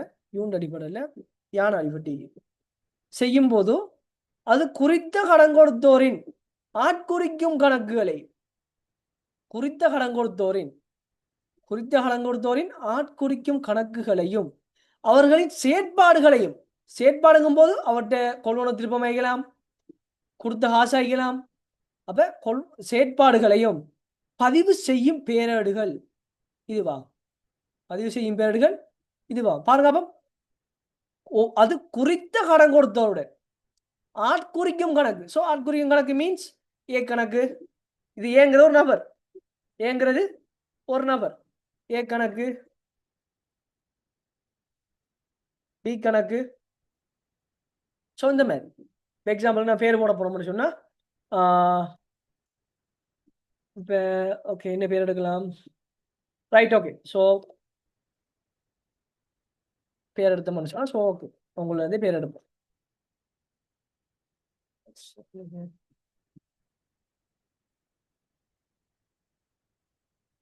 ரீமா வணிகம் ரீமா வணிகம் ஸோ அதே போல ஸோ சுஹா வணிகம் ஸோ இந்த மாதிரி இருக்கிற டைம்ல இப்போ இங்கே பேர் எப்படி வரும் இப்போ இங்கே ரீமா வணிக கணக்கு சுஹா வணிக கணக்கு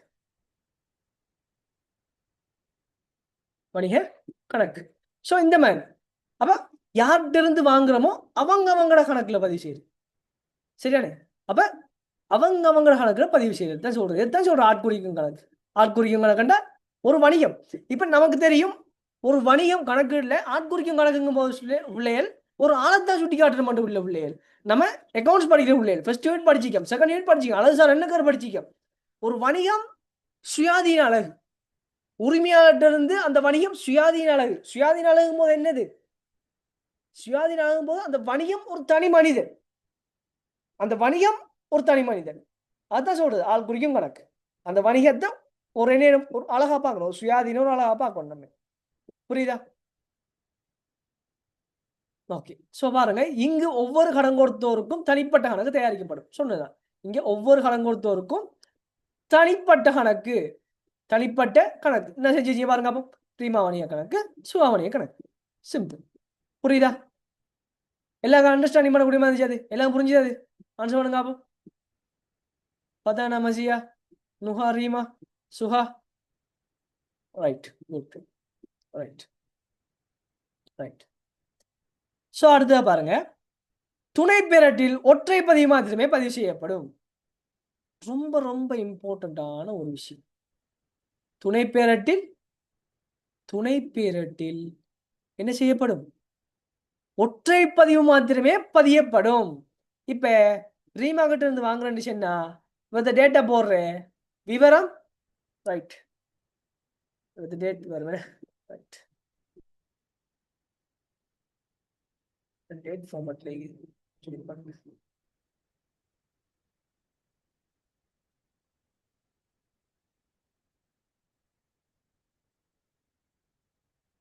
சொன்னா விவரம் ரைட்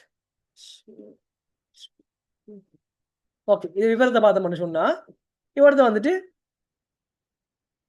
கொள்வனவு இப்படி மட்டும் நாளி விடுறேன் இப்படி மட்டும்தான் எழுதி விடுறேன் ஆனா என்ன இல்லை கொள்வன கணக்குல கொண்டு போய் வைக்கிறல்ல புரியுதா கொள்வன கணக்குல கொண்டு போய் வைக்கிறல்ல இப்ப இந்த வணிகத்துல இருந்து கொள்வன செய்யறேன்னு சொன்னா அது இவர்த்த மாதிரி தான் பதிவு துணை பேரட்டுக்கு ஒரு பதிவு தான் அப்போ ஒவ்வொரு ஆள் கணக்குலையும் அவர் செயற்பாடு என்ன சரி பதிஞ்சம்னா சரி அவ்வளவுதான் அடுத்து பாருங்க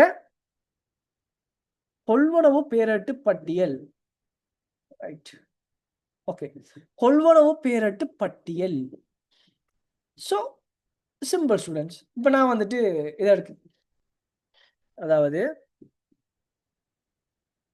ரைட் இப்போ என்ன செஞ்சிருக்கி நம்ம கொள்வனவு செஞ்சிருக்கோம் யார்கிட்ட இருந்து ரீமா கிட்ட இருந்து கொள்வனவு செஞ்ச டைம் இப்போ அவங்களுக்கு காசு கொடுக்க வேண்டி வரலாம் மொத்தம் எவ்வளோ கொள்வனவு செஞ்சோம் 1,50,000 போதும் இப்போ என்ன ஒரு 25ஆம் தேதி 1ஆம் மாதம் நான் என்ன செய்கிறேன் 1,00,000 ஓகே ஒரு 80,000 காசு கொடுக்க 80,000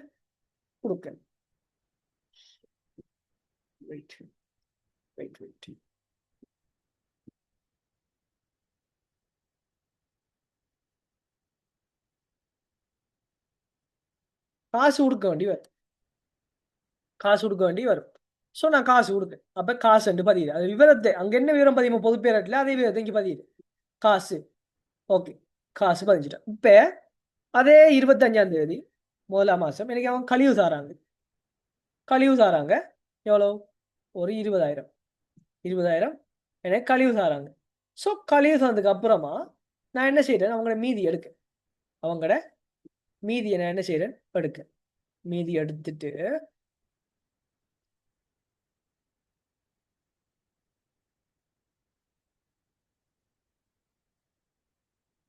ரைட். அவங்களோட மீதி என்ன பெண்ணேற கிடைக்கும்.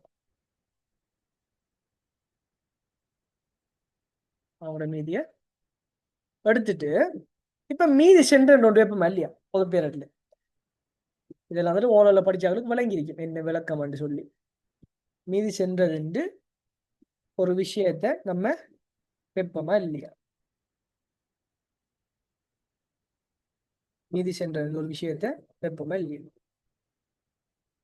ஸோ அதான்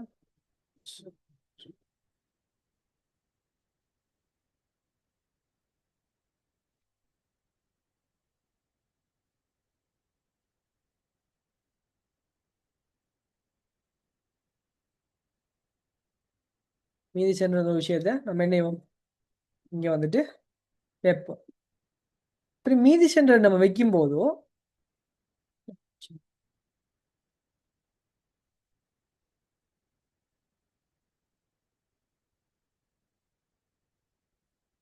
right. Okay. Think okay that's right. மீதி சென்றது நம்ம என்ன செய்வோம் இப்படி ஒன்று வைப்போம் 50,000.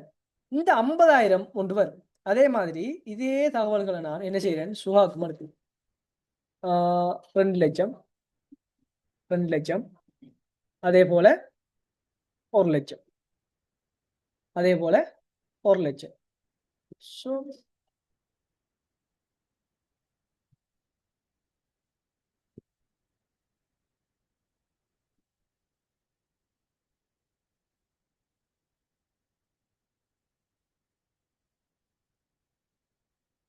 ஸோ 1 லட்சம் இங்கே வந்துட்டு எத்தனாவது எவ்வளோ செய்கிறோம் 5 1. ஸோ 5 1 5 1ல்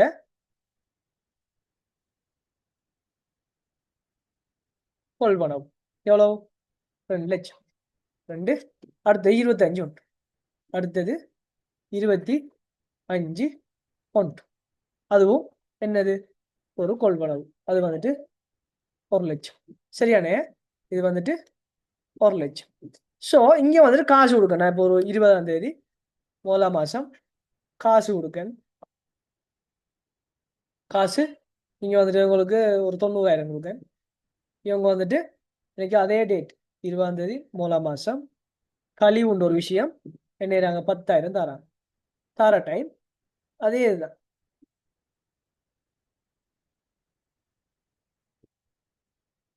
ஸோ இங்கே வந்துட்டு 3 லட்சம் வருது. ரைட். ஓகே. ஸோ இங்கே வந்துட்டு மீதி சென்றதை நம்ம சொன்னால்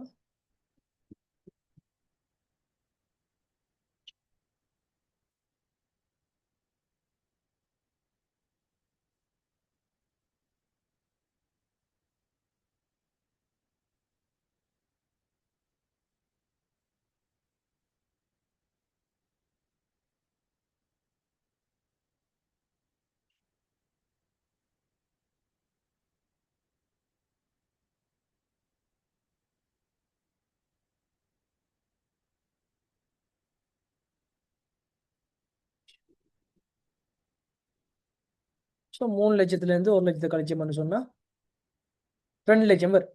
2 லட்சம் நமக்கு என்ன வரும் மீதி சென்றது மீதி வந்ததா வரும். ரைட். ஓகே. ஸோ பாருங்க இந்த 50,000த்தையும் இந்த 2 லட்சத்தையும் வச்சு தயாரிக்கிற பட்டியல் என்னது கொள்வனவு பட்டியல். கொள்வனவு பட்டியல் மீதி. கொள்வனவு பட்டியல் மீதி என்று சொல்லுவோம். கொள்வனவு பேரட்டு பட்டியல் மீதி. சரி. அல்லது கொள்வனவு பட்டியல் மீதி அல்லது கடன் கொடுத்தோர் பட்டியல் மீதி எப்படி சொல்லுவோம். இப்ப இதுக்கு வந்துட்டு எப்படி வரும்னு சொன்னா இப்ப ஓகே நம்மகிட்ட 2 பேர் இருக்காங்க. ரீமா வணிகத்திட்ட இருந்து வர வேண்டிய மீதி வந்துட்டு இறுதியில் 50,000 மீதி.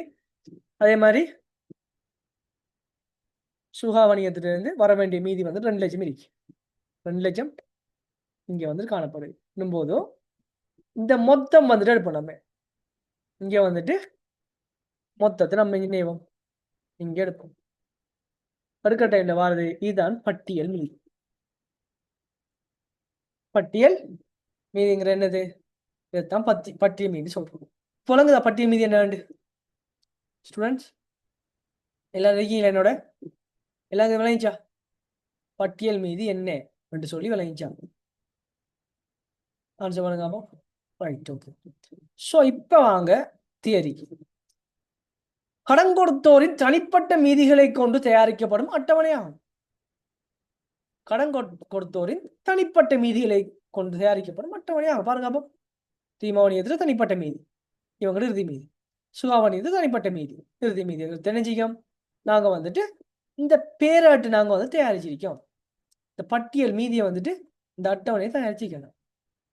புரியுதா? ஸோ இதுதான் விஷயம். அதே விஷயம்தான் விற்பனை பேரேடு, கொள்வனவு பேரேடு மாதிரி தான். மீள் விற்பனை பொருட்களை வந்துட்டு மீள் விற்பனை செய்யும் போது, பொருட்களை கடனுக்கு விற்பனை செய்யும் போதோ குறித்த கடன்பட்டோரின் ஆட்குறிக்கும் கணக்கில் வந்துட்டு அவர்களின் செயற்பாடுகளை உள்ளடக்கி நாங்கள் என்ன செய்வோம், அந்தந்த டேட்டில் பதிவு செய்யறது தான் இந்த விற்பனை பேரேடுன்னு சொல்றது. இதே மாதிரி தான் வரும். சரியானே? இது வந்து நம்ம இப்போ விற்பனை நடத்த மாட்டா சரி, மாற்றிவிட்ட மாட்டா சரி. விற்பனைக்கும் போது விற்பனை கணக்கு செலவு கடன்பட்ட கட்டுப்பாடு கணக்கு வரவுல வரும், கடன்பட்ட ஒரு சொத்துங்கிறதால. அதே போல துணை பேரட்டையும் ஒரு பதிவு மாத்திரமே இடம்பெறும். துணை பேரட்டில் என்னையப்படும் ஒரு பதிவு மாத்திரமே என்னையப்படும் இடம்பெறும். அந்த இடத்துல பாருங்க, விற்பனை பேரட்டு பட்டியல், வியாபார கடன்பட்டோர் பட்டியல் அங்கும் போது இங்க என்னதை பார்த்தோம், இங்க ஒரு கடன் கொடுத்தோர கணக்கை எவ்வாறு பேணி அதை கடன் கொடுத்தோர இறுதி மீதியினூடாக நம்ம எவ்வாறு கொள்வனவு பேரட்டு பட்டியல், அதே மாதிரி கடன் கொடுத்தோர் பேரட்டு பட்டியல் தயாரிப்போமோ அதைத்தான் என்ன செய்யறீங்க இங்க வந்துட்டு சொல்லப்படுது. புரியுதா? இந்த மாதிரி மீதி எடுக்குது. அடுத்தது பாருங்க, பொது பேரேடு. ரைட். ஸோ நம்ம என்ன செஞ்சோம், துணை பேரேடு நான் பார்த்துருந்தோம், அது 2 இருக்கு. அடுத்த வாரம் பொது பேரேடு. பொது பேரேட்டுக்கு வாரம். பொது பேரேட்டை பாருங்க, கொள்வனவு பேரேடுகள் விற்பனை பேரேடுகள் பதிவு செய்யப்பட்ட தவிர, கொள்வனவு பேரேட்லையோ விற்பனை பேரேட்லையோ பதிவு செய்யப்பட்டவை தவிர்ந்த சொத்து பொறுப்பு உரிமையாண்மை வருமான செலவினங்கள் போன்றவைகள் பதிவு செய்யப்படும் பேரேடு இதுவாகும். அப்ப என்ன பிள்ளைகள், கடன் கொள்வனவு, கடன் விற்பனை, கடன் விற்பனை, கடனுக்கு மீள் விற்பனைக்கான பொருட்கள், இது ரெண்டையும் தவிர்ந்த என்ன செலவா இருந்தாலும் சரி, என்ன வருமானமா இருந்தாலும் சரி, என்ன உரிமையாண்மையா இருந்தாலும் சரி, என்ன சொத்தா இருந்தாலும் சரி, என்ன பொறுப்பா இருந்தாலும் சரி, அதை பதியிற பேடு என்னது, பொது பேரடா. பொது பேரடா இருக்கு. இப்போ எக்ஸாம்பிளுக்கு பார்க்க போனோம்னா கடன் கொடுத்தோம் கட்டுப்பாட்டு கணக்கு. எக்ஸாம்பிளுக்கு பார்க்க போனோம்னா இங்க வந்துட்டு கடன் கொடுத்தோர் கட்டுப்பாட்டு கணக்கு. இப்போ நம்ம கடன் கொடுத்தோர் பேர் தான் ஆதிரியம். ஸோ இங்க வந்துட்டு கடன் கொடுத்தோர் கட்டுப்பாட்டு கணக்கு, கடன் கொடுத்தோர் கட்டுப்பாட்டு கணக்கு. ஸோ ஏன் சொல்றது, அப்ப அப்படிங்கும் போது அடுத்தது ஆதாரம் புரிவார் நம்பர் தான்.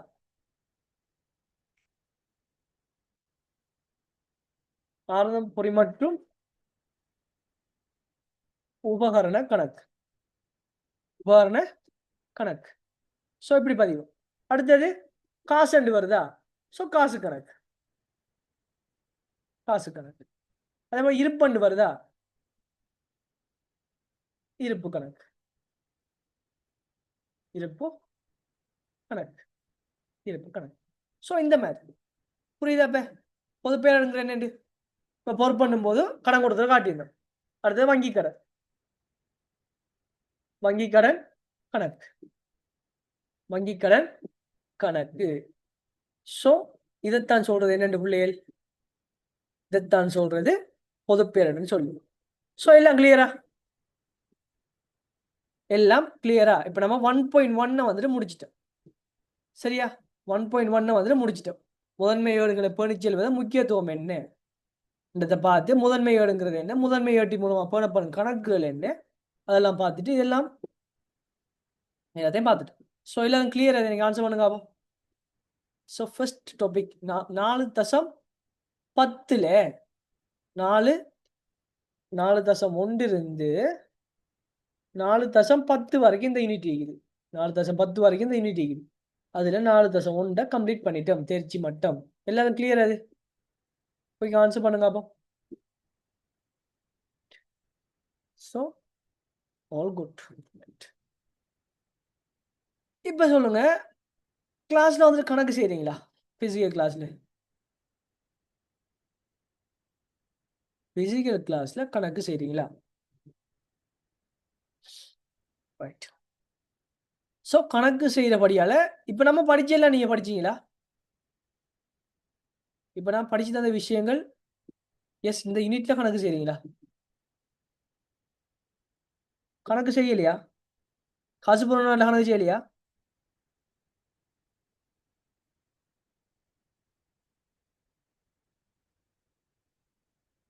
அதான் கேட்கேன். காசு போனால அதை இது அப்போ இது இந்த எந்த யூனிட் தானே அதுவும் சரிதானே? ஸோ இங்கே வந்துட்டு அப்போ நீங்கள் கணக்கு செய்ய ஸ்டார்ட் பண்ணீங்க. எனக்கு இன்னொரு விஷயத்த சொல்லுங்க, நீங்கள் இதெல்லாமே படிச்சிட்டீங்களா ஆல்ரெடி? இல்லை எக்ஸ்பிளைன் பண்ணலாம் புரிஞ்சுதா? இல்லை புதுசா ஐயா? எல்லாரும் இதெல்லாம் படிச்சீங்களா? இந்த முக்கியத்துவம், இந்த மூலாவணம் என்ன, மூலவன் என்ன, பேரடுங்கிற என்ன, துணை பேரடுங்கிற என்ன, துணை பேரடு பட்டியலுங்கிற என்ன, எல்லாம் படிச்சீங்களா? சொல்லுங்க அப்போ. இதெல்லாம் பிள்ளைகள் டெஃபினிஷன் அவ்வளோ முக்கியம் இல்லை, இதெல்லாம் தெரிஞ்சு கொண்டிருக்கணும். இதெல்லாம் படிச்சீங்களா ஆல்ரெடி? பதானா மஜியா முஹா ஸ்ரீமா சுஹா என்ன சைலண்ட் ஆகிங்க? Right, okay. ஸோ டீப்பாக படிக்கணும். ஓகே. ஸோ டீப்பாக இப்போ ஓகே தானே? இப்போ படிப்பிச்சே ஓவர் ஸ்லோவாக இருக்கா இல்லை ஸ்பீடாக போயா? இல்லை எப்படியே போயா? எது ஸ்பீடில் போயா? நீங்கள் தான் சொல்லணும். பிகாஸ் நம்ம வந்துட்டு டார்கெட் பண்ணுறது final exam. Okay, final exam தான் டார்கெட் பண்ணுறோம். ஸோ எவ்வளோவுக்கு நம்மளை அண்டர்ஸ்டாண்டிங் பண்ணி கொண்டு போயிடுமோ அவ்வளோவுக்கு அண்டர்ஸ்டாண்டிங் பண்ணி கொண்டு போகுது நமக்கு பெட்டர், நமக்கு அது நல்லது. புரியுதா? ரைட். ஸோ அடுத்த பாருங்க 4.2. ஸோ ரொம்ப ரொம்ப இன்ட்ரெஸ்டிங்கான ஒரு டாபிக். இன்ட்ரெஸ்டிங்கான ஒரு யூனிட்ல வந்து இன்ட்ரெஸ்டிங்கான ஒரு டாபிக் தான் இந்த யூனிட். இந்த டாபிக் என்னது? காசு பெருமனவோட தொடர்புபட்ட கொடுக்கல் வாங்கல். காசு கொடுக்கல் வாங்கல்கள் பதிவு செய்வார். காசு கொடுக்கல் வாங்கல்களை பதிவு செய்வார்ங்கிற டாபிக் தான் இது. ஸோ பாருங்க, இப்போ நான் வந்துட்டு கேட்கேன், இப்போ காசு கொடுக்கல் வாங்கல் பண்ணும் போதோ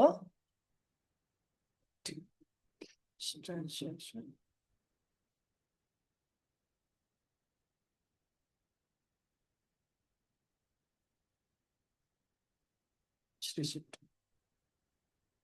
cash receipt, this one, right.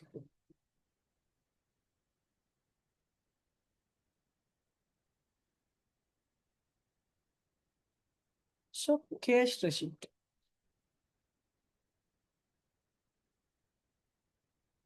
இதைத்தான் சொல்றது காசு பெறனவோ அந்த பட்டுச்சீட்டுன்னு சொல்லுவோம்.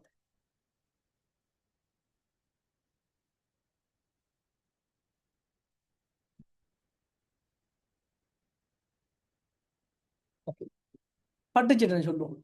இதே மாதிரிதான் கொடுப்பன உறுதிச்சீட்டு, இதே மாதிரி தான், எந்த ஒரு டிஃப்ரெண்ட்டும் இல்லை. புரியுதா? கொடுப்பன உறுதிச்சீட்டும் இதே மாதிரி. பாருங்க எல்லாரும் விளங்குது? அது ஜூம் பண்ணி தானே? ஓகே தானே?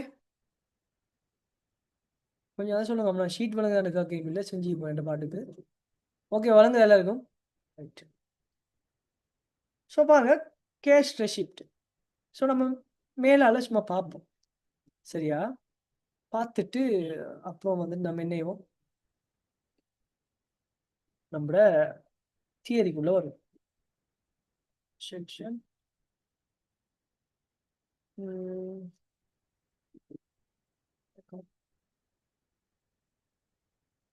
ஸோ இங்கே வந்துட்டு பார்த்தோம்னு சொன்னா திஸ் ஒன், இது வந்துட்டு bank statement.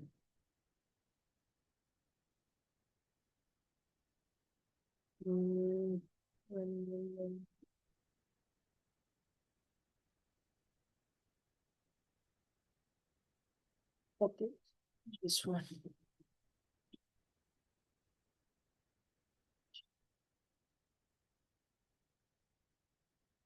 Cash receipt Journal entry போது இது வந்துட்டு சும்மா நார்மலாக வந்துட்டு தாராங்க.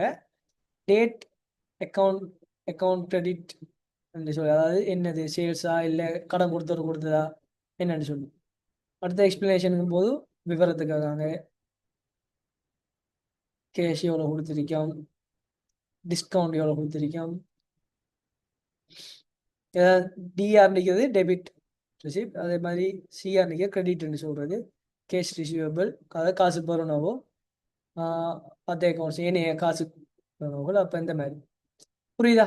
ஸோ இப்போ என்னென்ன புள்ளி எல்லாம் இதை காட்டுற காரணமானு சொன்னால், இப்போ நம்ம வெறுமனே நம்மளால என்ன செய்யலாது, தியரியை மட்டும் படிச்சுட்டு போயிடலாம். நீங்கள் சொல்லுங்கள், அப்போ தியரியை மட்டும் படிச்சுட்டு போனால் உங்களால் வந்துட்டு இங்கே கேட்கப்படுற அக்கௌண்ட்ஸில் கேட்கப்படுற ப்ராக்டிகல் கேள்விகளுக்கு ஆன்சர் பண்ணிடுமா? கிட்டத்தட்ட கிட்டத்தட்ட ஒரு 42% நோட்ஸ் கேள்வி வந்துச்சு நம்ம ஃபர்ஸ்ட் கிளாஸில் அனாலிசிஸ் பண்ணியிருந்தோம். இந்த 42%லையும் கிட்டத்தட்ட ஒரு 30% கேள்வி வந்து ப்ராக்டிக்கலாக வந்து இருந்துச்சு. ஸோ நீங்கள் சொல்லுங்கள், நீங்கள் தியரியை மட்டுமே படித்து உங்களால் ப்ராக்டிக்கல் கொஷனுக்கு ஆன்சர் பண்ணிடுமா? சொல்லுங்க அப்போ. வெறுமனே தியரியே இந்த நோட்ஸ் அப்படியே சப்பி துப்பிட்டு உங்களால் ஒரு ப்ராக்டிக்கலான ஒரு கொஷனுக்கு நோட்ஸ் ஆன்சர் கொடுக்கலுமா? நோ, இல்லாது. அப்போ நமக்கு ப்ராக்டிக்கல் நாலேஜுங்கிறது தேவை. அக்கௌண்ட்ஸை பொறுத்த வரைக்கும் ப்ராக்டிக்கல் நாலேஜுங்கிறது தேவை. ஈவன் எந்த அளவுக்கு தேவைன்னு சொன்னால் ஸ்டூடெண்ட்ஸ், நம்ம தான் ஒரு அக்கௌண்டன்ட், நம்ம தான் இந்த நிறுவனத்தில் அக்கௌண்டன்ட்ங்கிற அளவுக்கு நமக்கு நாலேஜ் தேவை. நம்ம தான் நிறுவனத்தில் அக்கௌண்டன்ட்ங்கிற அளவுக்கு நமக்கு ஒரு நாலேஜ் ப்ராக்டிக்கலாக வரும். ஏன் நான் இதை சொல்கிறேன்னு சொன்னால், இங்கே வந்துட்டு நம்ம ப்ராக்டிக்கலாக திங்க் பண்ணால் தான் நம்மளால் என்ன செய்யணும், கணக்கு செய்ய முடியும். ப்ராக்டிக்கலாக திங்க் பண்ணால் தான் நம்மளால் கணக்கு செய்ய முடியும். புரியுதா? ஸோ அந்த ப்ராக்டிக்கல் நாலேஜை வளர்த்துக்கொள்ளுங்க. நான் எல்லாத்தையும் சொல்கிறது, நான் இந்த யூடியூப் வீடியோஸ் பார்த்தா உங்களுக்கு போகலாம் 25 பேஜ் ஸ்டூடெண்ட்ஸுக்கு மேக்ஸிமமாக தான் சொல்கிறேன். பாஸ் பேப்பர் வீடியோ செய்யும்போது அதை தான் போட்டு காய்க்கிறேன் ஃபுல்லாக. ப்ராக்டிக்கலாக பாருங்கள். B practical, economic practical, accounts practical, IT practical, ஓவராலாக ஏ லெவலே ப்ராக்டிக்கல் தான் என்னை பொறுத்த வரைக்கும். It's advance level, not a ordinary level. நீங்கள் வந்துட்டு ஓலோவில் படித்த மாதிரி படித்து பேத்தலாமன்லாம் நினச்சிட்டு தேவை. புரியுதா? பிகாஸ் அது வேறு, இது வேறு. ஓ லெவலுங்கிறது வேறு, ஏ லெவலுங்கிறது வேறு. இங்கே வந்துட்டு எஃபர்ட், அதே போல் உங்களுடைய எவ்வளோவுக்கு உங்களை அண்டர்ஸ்டாண்டிங் நாலேஜிங்கிறத இங்கே டெஸ்ட் பண்ணுறோம். அண்டர்ஸ்டாண்டபுளாக இருக்கிற ஸ்டூடெண்ட் என்னையும் இதை வந்துட்டு பீட் பண்ணிட்டு போகும். Right, okay. ஸோ நம்ம சிலபஸுக்குள்ளே வருவோம். இப்போ காசு கொடுக்கலாங்கன்னும் போது காசு கொடுக்கணும். என்னத்துக்குரிய காசு பொருளாக இருந்தாலும் கொடுப்பனவாக இருந்தாலும் இங்கே தான் பதியப்படும். காசு பெறுவனவு,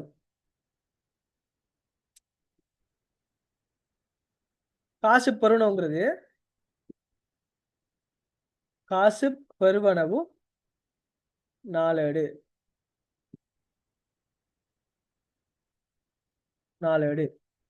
காசு கொடுப்பனவு என்னும்போது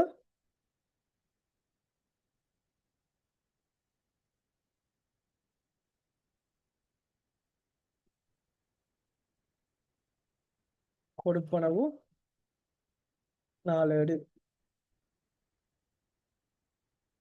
சரியானே? காசு கொடுப்பனவு நாடு.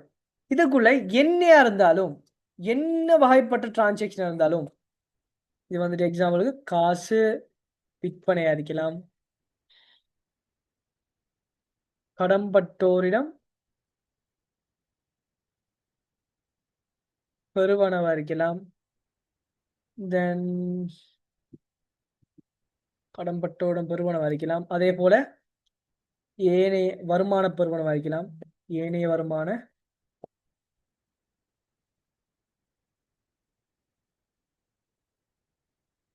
இருக்கலாம், அதே போல ஏனைய பெறுவனவா இருக்கலாம். எக்ஸாம்பிளுக்கு பார்க்க போனா ஏனைய பெறுவனவா எக்ஸாம்பிளுக்கு பார்க்க போனோம்னு சொன்னா என்னென்ன பார்க்கலாம், வங்கி கடன், வங்கி கடன் பெறல், அதே போல உரிமையாளர்கிட்ட மூலதனம், காசாக இட்ட மூலதனம், இந்த மாதிரி விஷயங்கள் இங்க என்ன செய்யும், இங்க வந்துட்டு பதியப்படும் தான் இந்த டாபிக். சரியானே? பாருங்க, அவ காசு விற்பனை, கடன்பட்டோரிடம் பெறுவனவு, ஏனைய வருமான பெறுவனவு, ஏனைய பெறுவனவுக்குள்ள வங்கி கடன் பெறல், உரிமையாளர் காசாகிட்ட மூலதனம், இதெல்லாம் பெறும். அதே போல இங்க வந்துட்டு காசு கொடுப்பனவுக்குள்ள பார்த்தேன்னு சொன்னா காசு கொள்வனவு, அதே போல கடன் கொடுத்தோருக்குரிய கொடுப்பனவு, அதே போல செலவுகளுக்கான கொடுப்பனவு, ஓகே, ஏனைய செலவுகளுக்கான கொடுப்பனவு. ஏனைய செலவு போடணும்னு சொன்னா இங்க வந்து சில கொள்வனவும் ஒரு செலவினம், அதால சொல்றோம் கொடுப்பனவு. அதே போல ஏனைய கொடுப்பனவு, ஏனைய கொடுப்பனவு, இதுல வந்துட்டு சென்மதி செலவுகள் வரும், சென்மதி செலவுகள். அதே போல உரிமையாளர் காசு பற்று, காசு பற்று, இந்த மாதிரி விஷயங்கள். அதே மாதிரி வங்கி கடன், மீள் கொடுப்பனவு எல்லாம் பத்தி, வங்கி கடன் மீள் கொடுப்பனவு எல்லாம் ஸோ இந்த மாதிரி விஷயங்கள். ஸோ இது எல்லாருக்கும் புரிஞ்சுதான் முதலாவது காசு பொருள் நாளேடு பார்த்துருந்தோம். சரியானே? இப்போ இதை நோம்பலாக பார்த்துட்டு இது ஏன்டா ஸ்டூடெண்ட் நான் எவ்வளோக்கு விளங்கப்படுத்துறேன். இப்போ நம்ம நோட்ஸ் தரும்போது நான் வாயால் பேசுகிற மாதிரி நோட்ஸ் தரையிலுமா? தரையிடாது. ஸோ நோட்ஸ் வந்துட்டு நான் விளங்கப்படுத்துறதுங்கிறது நோட்ஸை தாண்டி இருக்கணும். ஸோ நான் விளங்கப்படுறதுக்கு அப்புறமா அவங்க நோட்ஸுக்கு வந்தால் தான் உங்களுக்கு அதை அண்டர்ஸ்டாண்ட் பண்ணக்கூடிய மாதிரி. புரியுதா? ஸோ நான் வந்துட்டு ஸ்கூல்லையெல்லாம் வந்துட்டு என்னைவாங்க, சில ஸ்கூலில் வந்துட்டு நோட்ஸை கொடுக்குற பிள்ளைகள் நோட்ஸ் எழுந்து போகிறோம், அப்படியே விளங்கப்படுத்திட்டு போகிறேன். இதான் ஸ்கூலில் நடக்கிற வேலை. உங்களோட ஸ்கூலில் அப்படி தான் நடக்குது. வருவாங்க, நோட்ஸை எழுதும்பாய, அப்படியே ஓகே இதை வாசிங்க, விளங்கி எடுங்க, டாக்டர் பெய்திடும். ஒரு சில டீச்சர்ஸ் மாதிரி இல்லை, எங்களுக்கு நீங்கள் படித்து தரணும்னு சொல்கிறாங்க மீங்க. ஸோ அப்படி நிறைய இதுகள் கிடைக்கி. எங்கள் ஸ்கூல்லாம் அப்படி தான் நடந்துச்சு முன்னொரு காலத்தில். பிஸ்னஸ் பாடத்துக்கு இப்போ டீச்சர் ஆள் வேறு. ஆனால் எங்களுக்கு ஒரு சார் படிப்பிச்சார். அவர் வந்துட்டு அவர் சொல்லுவார், நான் படித்து தர மாட்டேன் உங்களுக்கு, நான் கூட கதை பண்ணி படிப்பீங்க எம்பர். அவர் எங்களோட ஒப்புக்கு அது முந்தினான்னு சொன்னால், நான் உங்கள்கிட்ட கதை பெண் நீங்கள் எங்களுக்கு படிப்பீங்க. அதான் அப்படித்தான் மதிநாட்டில் இல்லை, எல்லா ஸ்கூல்லையும் அப்படித்தான் அதே விஷயம் தான் நடக்குது. பெரும்பாலான ஸ்கூலில், ஒரு சில ஸ்கூலில் மட்டும்தான் சார் மாதிரி படிப்பிக்காங்க. நான் பேசுவேன், நீங்கள் படிப்பீங்க அப்படி சொல்லுவாங்க. ஒரு சிலர் கைடை பார்த்து அப்படியே சொல்லிவிடுறேன். எல்லா ஸ்கூல்லையும் தான் கைடை பார்ப்பாங்க, இல்லாட்டி கைடை பார்த்து ஜூனியர்ஸுக்கு நோட்ஸு சொல்கிறேன், அப்படி சொன்ன நோட்ஸை வந்துட்டு வாங்கிட்டு வரேன், கொப்பி வாங்கிட்டு வந்து பிள்ளைகளை கொடுத்துட்டு பார்த்துடுங்க. அப்படிலாம் சொன்னால் நீங்கள் வந்துட்டு எப்படி செய்யுங்க அப்படி செய்யுங்க. ஸோ ஸ்கூல் வழியை வந்துட்டு இதை தான் செய்யலாம். அப்படி அதை மாதிரி நான் செய்கிறேன்னு சொன்னால் உங்கள்கிட்ட நான் வந்து பேமெண்ட் எடுத்து படிப்பிக்க வேண்டிய அவசியம் எனக்கு இல்லை. புரியுதா? என்கிட்ட வந்து கிளாஸ் வர வேண்டிய அவசியமும் உங்களுக்கு இல்லை. அப்படின்னா ஸ்கூலில் படித்து போயிடலாமே, ஏன் எழுது இல்லாமல்? ஸ்கூலில் படித்து கடைசி வரைக்கும் ஏன் எழுதுங்கிறது கஷ்டம். அது ஓலவில் நடந்திக்கலாம், மேலவங்கிறது இட்ஸ் நாட் ஃபேர். ஸோ பாருங்கள், காசு பெறணும் 4 வணிகத்தில் இடம்பெற்ற பல்வேறு காசு, அதாவது காசோலை என்று சொல்லுவோம், பெறுவனவுகளை முதலில் பதிவு செய்யும் போது காசு பெறணும் 4 இடம்பெறும். சிம்பிள். ஒரு வணிகத்தில் இடம்பெற காசு பெறுவனவுகளை முதல்ல பதிவு செய்கிற ஏடு வந்துட்டு காசு பெறணும் 4. இதுல வந்துட்டு காசோலை பெறுவனவுகளுக்கான மூலாவணம் பட்டுச்சீட்டு எனப்படும். பட்டுச்சீட்டு காசை பெற்றாலும் சரி, காசோலையை பெற்றாலும் சரி, நம்ம என்னையும் மூலாவணத்தை கொடுப்போம். புரியுதா? இதெல்லாம் உங்களுக்கு தெரியும். மூலாவணம் பட்டுச்சீட்டு ரொம்ப ரொம்ப டீப்பாக வழங்கப்படுத்திட்டதுன்னா ஸோ காசு பெறணும் நாளட்டின் மாதிரி, காசு பெறணும் நாளட்டின் மாதிரி இதை பார்த்தோம்டா பாருங்க பிள்ளைகள். காசு பெறணும் நாளடு இந்த மாதிரி தான் நீங்கள் ஃபார்மேட் போடணும். சரிதானே? திகதி, பட்டுச்சீட்டு இலக்கம், விவரம். அடுத்த காசோலை இலக்கம், கொடுத்த கழிவு வரும், அதுக்கப்புறம் தொகை வரும், அதுக்கப்புறம் பகுப்பாய்வு நிரல். 5 பகுப்பாய்வு நிரல் வரும் இதுக்குள்ள. அதில் முதலாவது நிரல் விற்பனை. வெட்டுங்கிறது இந்த விற்பனையோட தொடர்பான வெட். அதுக்காக இந்த விற்பனை பக்கத்தில் வெட்ட போட்டிக்கும். இதே ஃபார்மேட் தான் பழகணும் நீங்கள். நான் இதை ஃபோர்ஸ் பண்ணி சொல்கிறேன். நான் தந்திருக்கிற ஃபார்மேட் தான் நீங்கள் யூஸ் பண்ணணும். சரிதானே? இந்த ஃபார்மேட் தான் யூஸ் பண்ணணும். ஏன் எதுக்குன்றது புற புரியும். உங்கள் எல்லாருக்கும் தெரியும். நான் ஒரு விஷயம் சொல்கிறேன்னா காரணமாக தான் சொல்லுவேன். புரியுதா? ஸோ நீங்கள் நான் சொல்கிறத ஃபாலோ பண்ணுங்க. அடுத்து கடம்பட்டோர். கடம்பட்டோரிடம் பெருமளவு ஏனைய வருமானம்.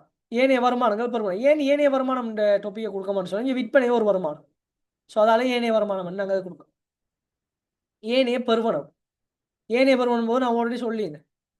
ஏனைய பெருமளவுக்குள்ள வங்கி கடன் பெறல், உரிமையாளர்கிட்ட மூலதனம், இந்த மாதிரி விஷயங்கள் வரும். ஸோ இதே ஃபார்மேட் தான் நீங்கள் படிச்சீங்க. இதே ஃபார்மேட் படிச்சீங்களா?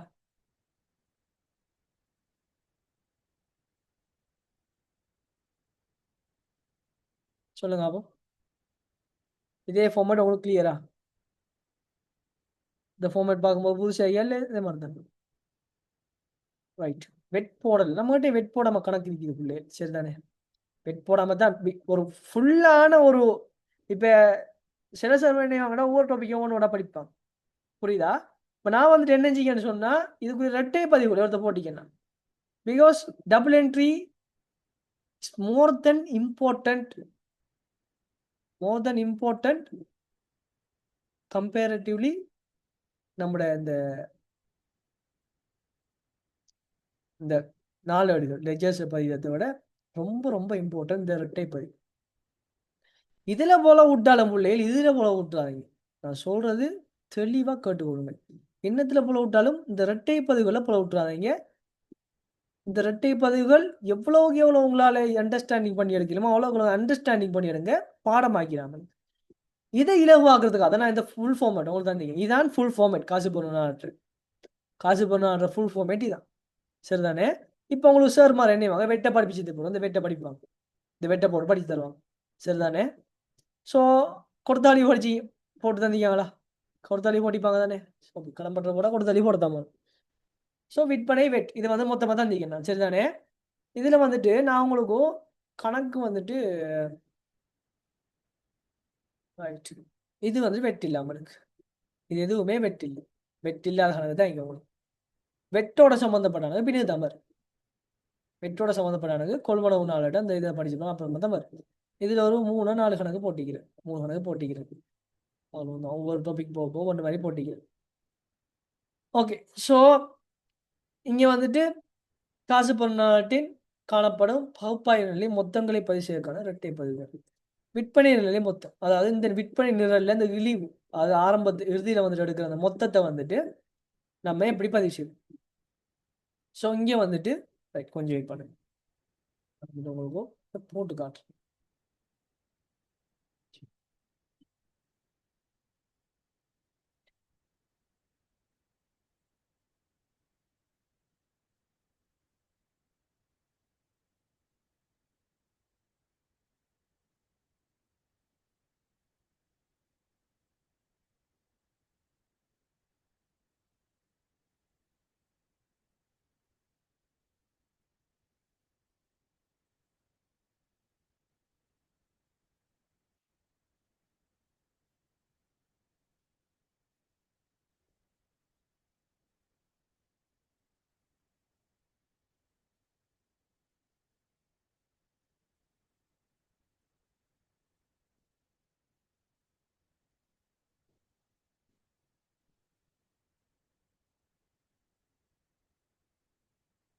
திகதி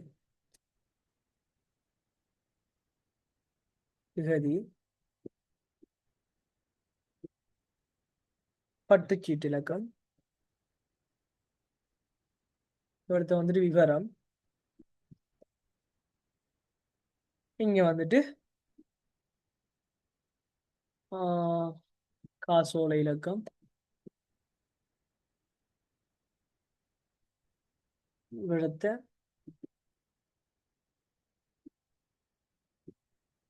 கொடுத்த அழிவு இவ்விடத்தை தொகை இவ்விடத்தை தொகை. ஸோ இங்கேருந்து நமக்கு பகுப்பாய்வு 5 வரும்.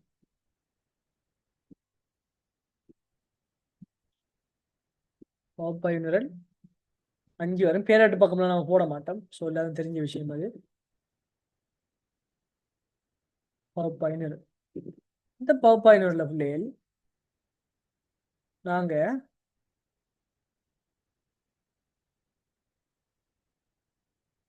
விற்பனை, இந்த விற்பனைக்குரிய வெட், அதே போல கடன்பட்டோர்,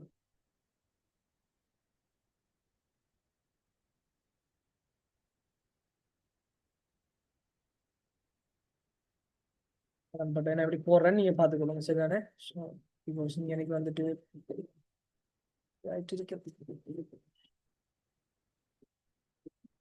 விற்பனை வெட் கடன்பட்டோர், அதே போல ஏனைய வருமானம், ஏனைய பெறுமானம், ஏனைய பெறுமானம். ஸோ இப்படித்தான் இந்த இது இருக்கும். சரிதானே? ஸோ இதான் நம்மளோட இந்த ஃபார்மேட் ஆகிக்கும். நான் வந்துட்டு இதை வந்துட்டு ஒரு விளங்குறதுக்காக அப்படி அடிச்சுக்கிறேன். எல்லாம் விளங்குறதுக்காக நீங்கள் வந்து இணைய தேவையில்லை, இப்படி எல்லாம் போட்டுட்டு இருக்க தேவையில்லை. புரியுதா? இதெல்லாம் போட்டுட்டு இருக்க தேவையில்லை. அண்டு ஸோ இதான் நம்மளோட காசு பண்ண நாட்டில் ஃபார்மேட். இந்த ஃபார்மேட்டில் பிள்ளைகள் இப்போ நம்ம ஒவ்வொரு கொடுக்கலாம் பதிவு செய்யும். பதிவு செஞ்சுட்டு இறுதி டேட்டா போட்டு, அதாவது 3ஆம் மாதம் 31/3/2025 இந்த டேட்டா போட்டுட்டு இந்த விவரத்துக்கு நேர மொத்தம் மட்டும் போட்டுட்டு இங்கே வந்துட்டு நாங்கள் என்ன செய்வோம், தொகைகள் எடுப்போம். இங்கே வந்துட்டு தொகைகள் எடுப்போம். அதாவது பார்த்தோம்னா எக்ஸாம்பிளுக்கு தொகைகள் எடுப்போம். இப்போ இங்கே வந்துட்டு ஒரு 1000 ஏகி, இங்கே வந்துட்டு ஒரு 1500 ஏகி. ஓகே, ஸோ வெற்றிக்கு பார்த்தோம்னு சொன்னால் 8% ஸோ 180 260 வருது. அதே போல் இவர்கிட்ட வந்துட்டு நமக்கு ஓகே இணைய பெருமானக்குள்ள உண்மையாக நம்ம 1000 ஏகி இதெல்லாம் வர இது இப்போ இதில் வந்துட்டு ஒரு 400 ஏகி, இங்கே வந்துட்டு ஒரு 1000 ஏகி வச்சுட்டோம்னு சொன்னால் அந்த மொத்தம்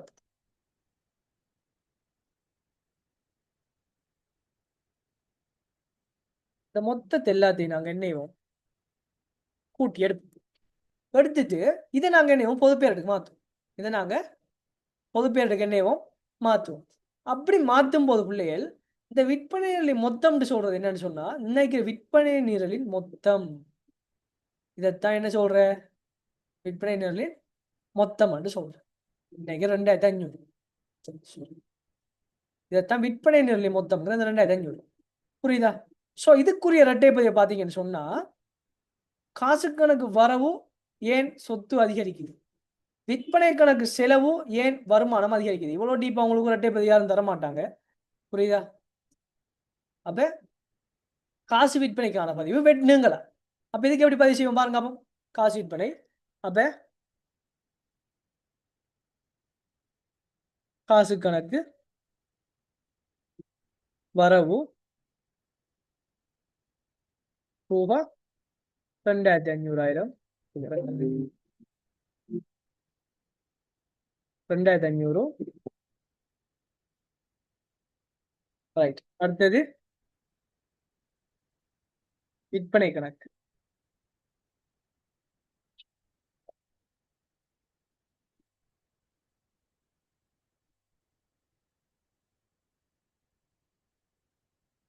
விற்பனை கணக்கு செலவு ரூபா 2500.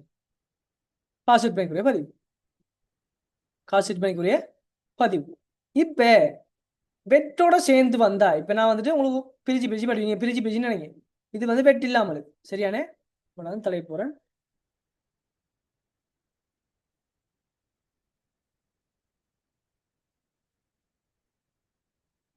வெட்டுங்களா? வெட்டுக்கு பதிவு செய்யப்பட்ட வணிகம் சொன்னா பாருங்க. அப்போ விற்பனை நிரலின் மொத்தம் வெட்டுட வெட்டோட வருமானு சொன்னா இந்த வெற்று நிரல் என்னது? ரெண்டும் சேர்ந்தது விற்பனை நிரலின் மொத்தம் வெட்டோட.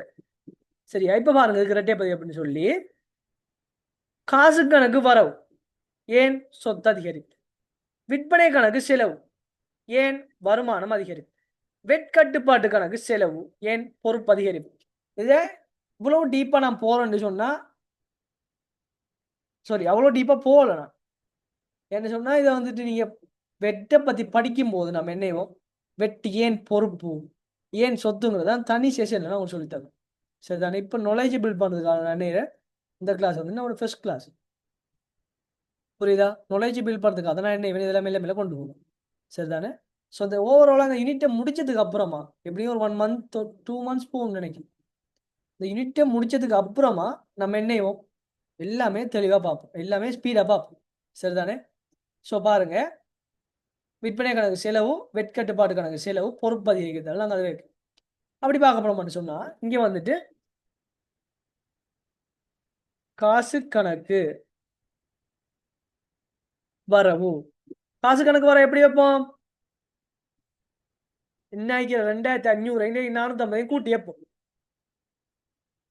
அப்ப ரூபா 2950 2950. அடுத்தது விற்பனை கணக்கு. விற்பனை கணக்கு செலவு எவ்வளவு? 2500. அதே போல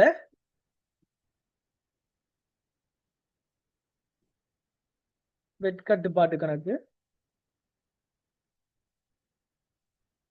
செலவு ரூபா 4,50,000 450. இதுதான் வெற்றோட பதிவு. அப்ப பாருங்க, அப்போ இங்க வந்துட்டு 2,950 ரூபா வச்சிருக்கோம். இங்க 2,950 ரூபா வச்சிருக்கோம். இங்க 2,950 ரூபா வச்சிருக்கோம். அது ரெண்டையும் அந்த 2,950 ரூபா பிரிச்சு விற்பனை 2,500 காட்டிக்கும், வெட்டா வந்துட்டு 450 காட்டிக்கும். வரவுக்கும் 2,950 போதும், செலவுக்கு 2,950 போதும். அப்ப நம்ம செஞ்சது பேலன்ஸ், நம்ம செஞ்சது சரி. புரியுதா? ஸோ இப்படிதான் நம்ம வந்து பதிவு செய்வோம். ஒவ்வொரு கொடுக்கணும் அப்படி பதிவு. அப்புறம் ஒவ்வொரு 15 டிக்கெட் தேவை, நம்ம கணக்கு செய்யல என்ன 15 டிக்கெட் தேவையில்ல. ஸோ அடுத்தது பாருங்க, கடன்பட்டோர் நிலை மொத்தம். அப்போ கடன்பட்டோர் நிலை மொத்தம் போது இன்னைக்கிற மொத்தம். இந்த மொத்தத்தை பார்த்தோம்னு சொன்னா இதுக்கு ஒரு இரட்டை பதிவு. பாருங்க, இந்த நிரலை பதிகிறதுக்குரிய இரட்டை பதிவும் காசு கணக்கு வரவு, கடன்பட்டோர் கட்டுப்பாடு கணக்கு செலவு. ஏன் காசு வரவு? சொத்து அதிகரிப்பு. ஏன் கட்டுப்பாடு கணக்கு செலவு? சொத்து குறைவு. சரியான? அதுக்குரிய விளம்பரம் கடன்பட்டுடன் பெற்றதற்கான பதிவு. அடுத்த ஏனைய வருமானத்துக்கு நிரலை மொத்தம். அப்ப ஏனைய வருமானம் இன்னைக்கு நிரல மொத்தத்தை பதிகிறதுக்கு ரைட், உரிய வரும் காசு கணக்கு வரவு, உரிய வருமான கணக்கு செலவு. இப்ப பாருங்க, இது நமக்கு தெரியும். காசு பொருள் நாடு, காசு பொருள் நாடும் போது இது வார சகல கொடுக்கணும். காசு கணக்கு வரவு தான். காசு கணக்கு வரவு, இந்த உரிய கணக்கு செலவு, விற்பனை கணக்கு செலவு, வெட் கணக்கு செலவு, கடன்பாட்டு கட்டுப்பாடு செலவு. ஏனைய வருமானம் வேண்டாம், உரிய வருமான கணக்கு செலவு சொல்லுவோம்.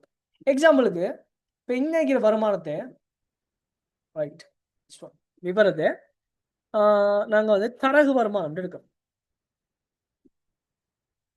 தரகு வருமானம் வந்து நாங்க என்ன இதை வந்துட்டு எடுக்கணும். தரகு வருமானம் ரைட். எடுத்துட்டு இப்ப இன்னொரு வருமானம் இருக்குல்ல, இன்க்ளூட் பண்றேன்.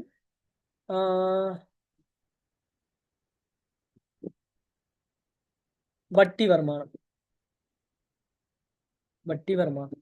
ஸோ இந்த வட்டி வருமானம் ஒரு 400 போதும். இதுக்கான இரட்டை பதிவு எப்படி வரும்னு சொன்ன ஸ்டூடெண்ட், காசு கணக்கு வரவு 1400.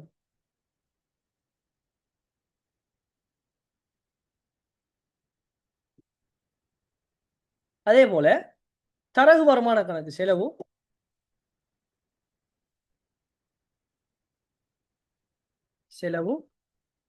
ரூபாய் 1000.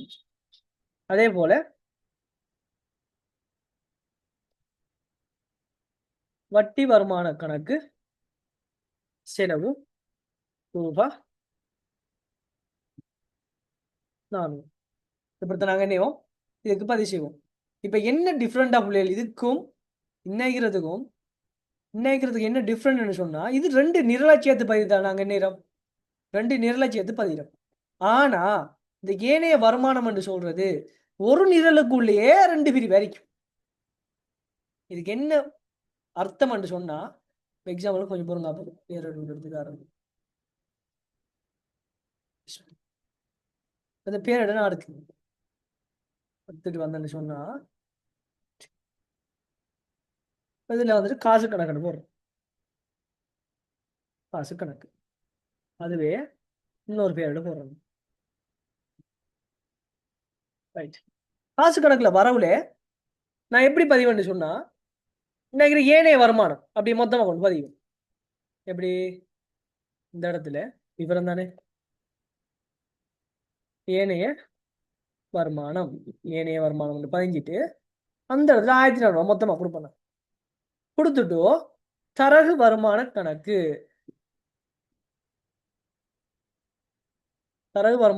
செலவு காசுன்னு சொல்லி 1000 வைப்பேன். காசுன்னு சொல்லி 1000 வைப்பேன். அதே போல வட்டி வருமான கணக்கு செலவுல காசுன்னு சொல்லி 400 வைப்பேன். ஏன் நம்ம இந்த ஒரு நிரலுக்குள்ள இருக்கிற அந்த பதிவை நம்ம ரெண்டா இப்படி பதிவு செய்யறோம்னு சொன்னா இரட்டை பதிவு அடிப்படையில இது ரெண்டும் தனிப்பட்ட கணக்கு. நமக்கு தெரியும் பொது பேரட்ல ஒவ்வொரு கணக்கும் தனிப்பட்டதாக காணப்படும். புரியுதா? நம்ம படிச்ச ஞாபகம் உள்ளே ஆன்சர் பண்ணுங்க. நான் உங்கள்கிட்ட சொல்லிங்க பொது பேரட்ல ஒவ்வொருவரும் தனித்தனி கணக்காக காணப்படும். தனி கணக்குகள் சேர்ந்துதான் பொது பேரட். ஞாபகம் இருக்கும். சொல்லுங்க அப்போ. போரிங் அடிக்கா? பிகாஸ் நோட்ஸ் பார்ட் வந்துட்டு போரிங்காக தான் நீக்கும். ஸோ கொஞ்சம் அண்டர்ஸ்டாண்டிங் பண்ணிக்கோங்க. இந்த கிளாஸ் மட்டும் தான் நமக்கு நோட்ஸ் வந்துட்டு இவ்வளோ நோட்ஸ் அடிக்கும். பிகாஸ் அடுத்தடுத்த கிளாஸ் வந்து நமக்கு நோட்ஸும் கலந்து தான் போகும். ரைட். ஸோ வந்துட்டு ஏனைய வருமானத்துக்குரிய பதிவு, ஏனைய பெருவனவுக்குரிய பதிவு பாருங்க. காசு கணக்கு வரவு, உரிய பெருவனவு கணக்கு செலவு. உரிய பெருவனவு கணக்கு செலவு. அப்ப அது பெருவனவு வந்து பொறுப்பு அறிக்கலாம். அதாவது உரிய பெருவனவு கணக்கு பொறுப்பண்டிக்கு நம்ம மாற்றணும். அதை நாளைக்கு மாற்றணும். சரி, ஓகே. சொத்து அதிகரிப்பு பொறுப்பு அல்லது மூலதன பொறுப்பு அதிகரிப்புன்னு சொன்னா உரிய பெருவனவு வர மாட்டான். பொறுப்பு அதிகரிப்பட பெருவனவு வர மாட்டான். இதை வந்து மாற்றணும் நாளைக்கு. குறித்த பெருவனவுக்கான பதிவு. குறித்த பெருவனவுனா நம்ம நாட்குறி படிக்கும்போது படிப்போம் என்ன பதிவு வரும், விளம்பரம் என்ன வரும்னு சொல்லி. ஸோ அவ்வளவுதான். அப்ப இதே மாதிரிதான் இதே விஷயம்தான் காசு கொடுப்பனவும் நாளேடு. காசு கொடுப்பனவும் நாளேடு.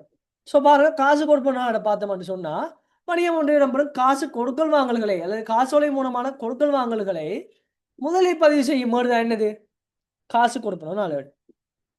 ஸோ வங்கி கணக்கு மூலமான பெருணவு கொடுப்பனவுகளை மூலாவணம் கொடுப்பனவு உறுதிச்சீட்டாகும். அது காசு கொடுப்பனவுக்கான உறுதிச்சீட்டு கொடுப்பனவு உறுதிச்சீட்டு. சில மூலாவணம் கொடுப்பனவு உறுதிச்சீட்டு. ஸோ இதுக்குள்ள இருக்குது இவ்வளவுதான். இப்போ சொல்லுங்க அப்போ, இப்போ நம்ம காசு பொருள் நாள் நம்ம தெளிவாக வழங்கப்படுத்தணும் டைம் எடுத்து.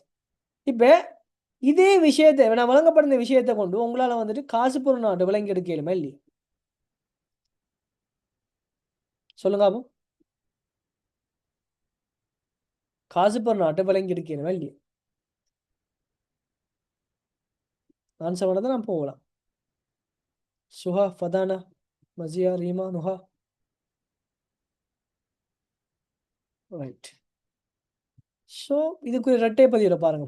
ஃபார்மேட்டை பார்த்தீங்கன்னு சொன்னால் திகதி இருக்கும், கொடுப்பன உறுதிச்சீட்டு இலக்கம் இருக்கும், விவரம் இருக்கும், காசோலை இலக்கம் இருக்கும், பெற்ற அழிவு இருக்கும், தொகை இருக்கும். அதே போல் கொள்வனவின் வேட் கடன் கொடுத்தோர் கட்டுப்பாட்டு கணக்கு கொடுத்தது, ஏனைய செலவுகள், அதே போல் ஏனைய கொடுப்பனவுகள், பேரட்டு பக்கம். பேரட்டு பக்கம் நம்ம பேச செய்ய மாட்டோம். நம்ம அதை இது செய்ய மாட்டோம், கணக்கெடுக்க மாட்டோம். அதை விடுங்க. ஸோ இவ்வளவு தான் இதுக்குரிய விளக்கங்கள்.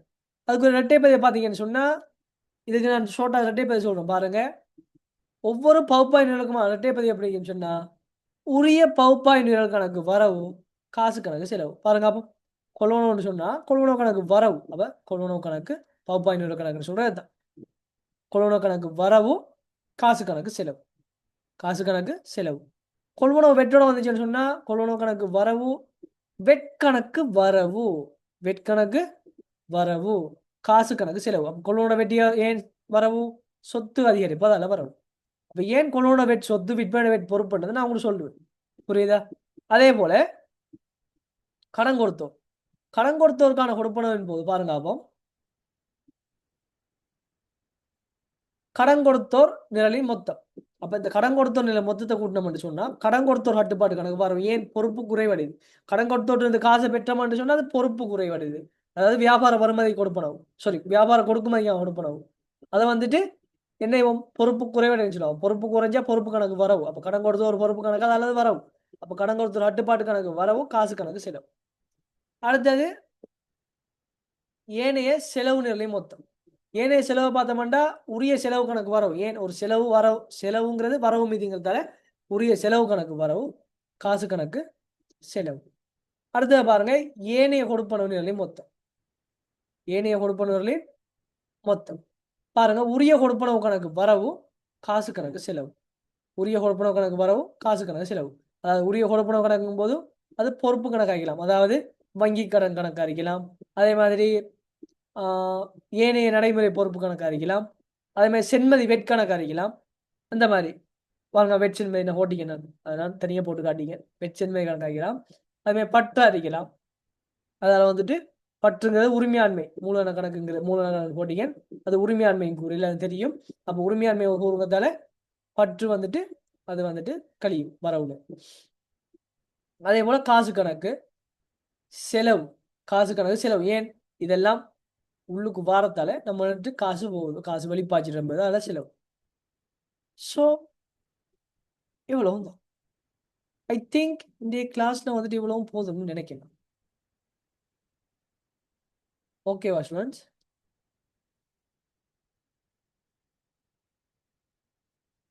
ஓகேவா எல்லாருக்கும்? ஸோ டுடே படிச்சது எல்லாம் எல்லாருக்கும் கிளியரா?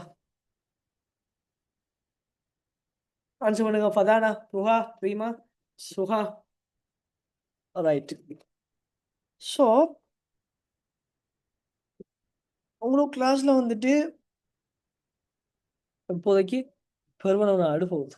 காசு பெருநாடு, காசு பெருவன நாடு மட்டுமா படிச்சீங்க இல்லை கொடுப்ப நாடு சேர்த்து கணக்குறீங்களா? எப்படி கணக்கு செய்றீங்க?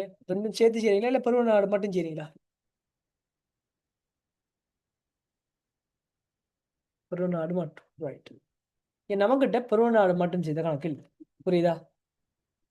பெருவநாடு மட்டும் சேர்த்த கணக்கு இல்லை. இது இந்த கணக்குல வந்துட்டு பெருவனம் கொடுப்பனம் மட்டும் இருக்கு. ரெண்டும் சேர்த்த கணக்கு. சரியானே? ஸோ நீங்க வந்துட்டு பெருவனம் இதுக்குரிய நீங்க ஒரு ஒரு செயற்பாடு ஒன்று செய்யுங்க. இதை வந்து நான் உங்கள் குரூப்ல போட்டிங்க எல்லா ஹைலையுமே தானே. ஸோ நாளைக்கு எல்லாம் டியூட் கிடைச்சிடும். ஸோ நீங்க என்னங்க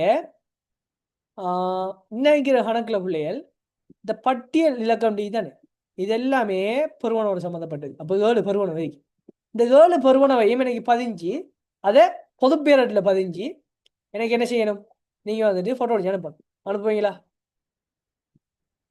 ஆன்சர் பண்ணுங்க அப்போ. சுஹா, ரீமா, நுஹா, ஃபதானா. ஓகே தானே? ஸோ இங்கே பட்டுச்சீட்டு இலக்கம் 1 இது ஒரு பருவனவு. பட்டுச்சீட்டு இலக்கம் 2 இது ஒரு பருவனவு. பட்டுச்சீட்டு இலக்கம் 3 இது ஒரு பருவனவு. அதே போல இது ஒரு பருவனவு, இது ஒரு பருவனவு. சரியானே? அப்ப இதெல்லாம் போட்டு நீங்க என்னங்க நீங்க எனக்கு செஞ்சு காட்டுங்க. சரிதானே? செஞ்சு காட்டுங்க. நீங்க எல்லாரும் செஞ்சு அனுப்பணும். அனுப்புவீங்களா? அப்பதானா என்ன கதையை காணல அனுப்புவீங்கண்ணே? ஸோ அனுப்புங்க. ஓகே. ஸோ இப்போ கொஞ்சம் ரெஸ்ட் ஆகிட்டு எனக்கு என்னங்க எனக்கு அடுத்த கிளாஸ் இருக்குது 9:45. ஸோ நான் கொஞ்சம் ரெஸ்ட் ஆகிறேன். இப்போ நீங்கள் என்னங்க நீங்கள் வந்துட்டு கொஞ்சம் ரெஸ்ட் ஆகிட்டு செஞ்சு அனுப்புங்க. சரிதானே? இந்த பருவனை மட்டும் செஞ்சு அனுப்புங்க. பார்ப்போம் என்ன மாதிரி நுழைச்சிருக்கீங்கன்ட்டு. ஸோ நீங்கள் செஞ்சு அனுப்பி வச்சு தான் உங்களுக்கு என்ன மாதிரி கதைக்கணும், என்ன மாதிரி சொல்லித்தரணும் நான் முடிவு எடுக்கலாம். புரியுதா? ஸோ கண்டிப்பாக செஞ்சு அனுப்புங்க. ஐ ஹோப் ஸோ இந்த கிளாஸ் வந்துட்டு உங்களுக்கு ரொம்ப ரொம்ப யூஸ்ஃபுல்லாக இருந்துக்குன்னு நினைக்கிறேன். ஸோ உன்னோட ஃப்ரெண்ட்ஸுக்கு ஷேர் பண்ணுங்க, நம்ம கிளாஸில் ஃப்ரெண்ட்ஸ் மாதிரி இருப்பாங்க. ஸோ சென்னைங்க அவங்களுக்கு ஷேர் பண்ணி விடுங்க, இப்படி கிளாஸஸ் நடக்குது சொல்லி. ரைட். ஸோ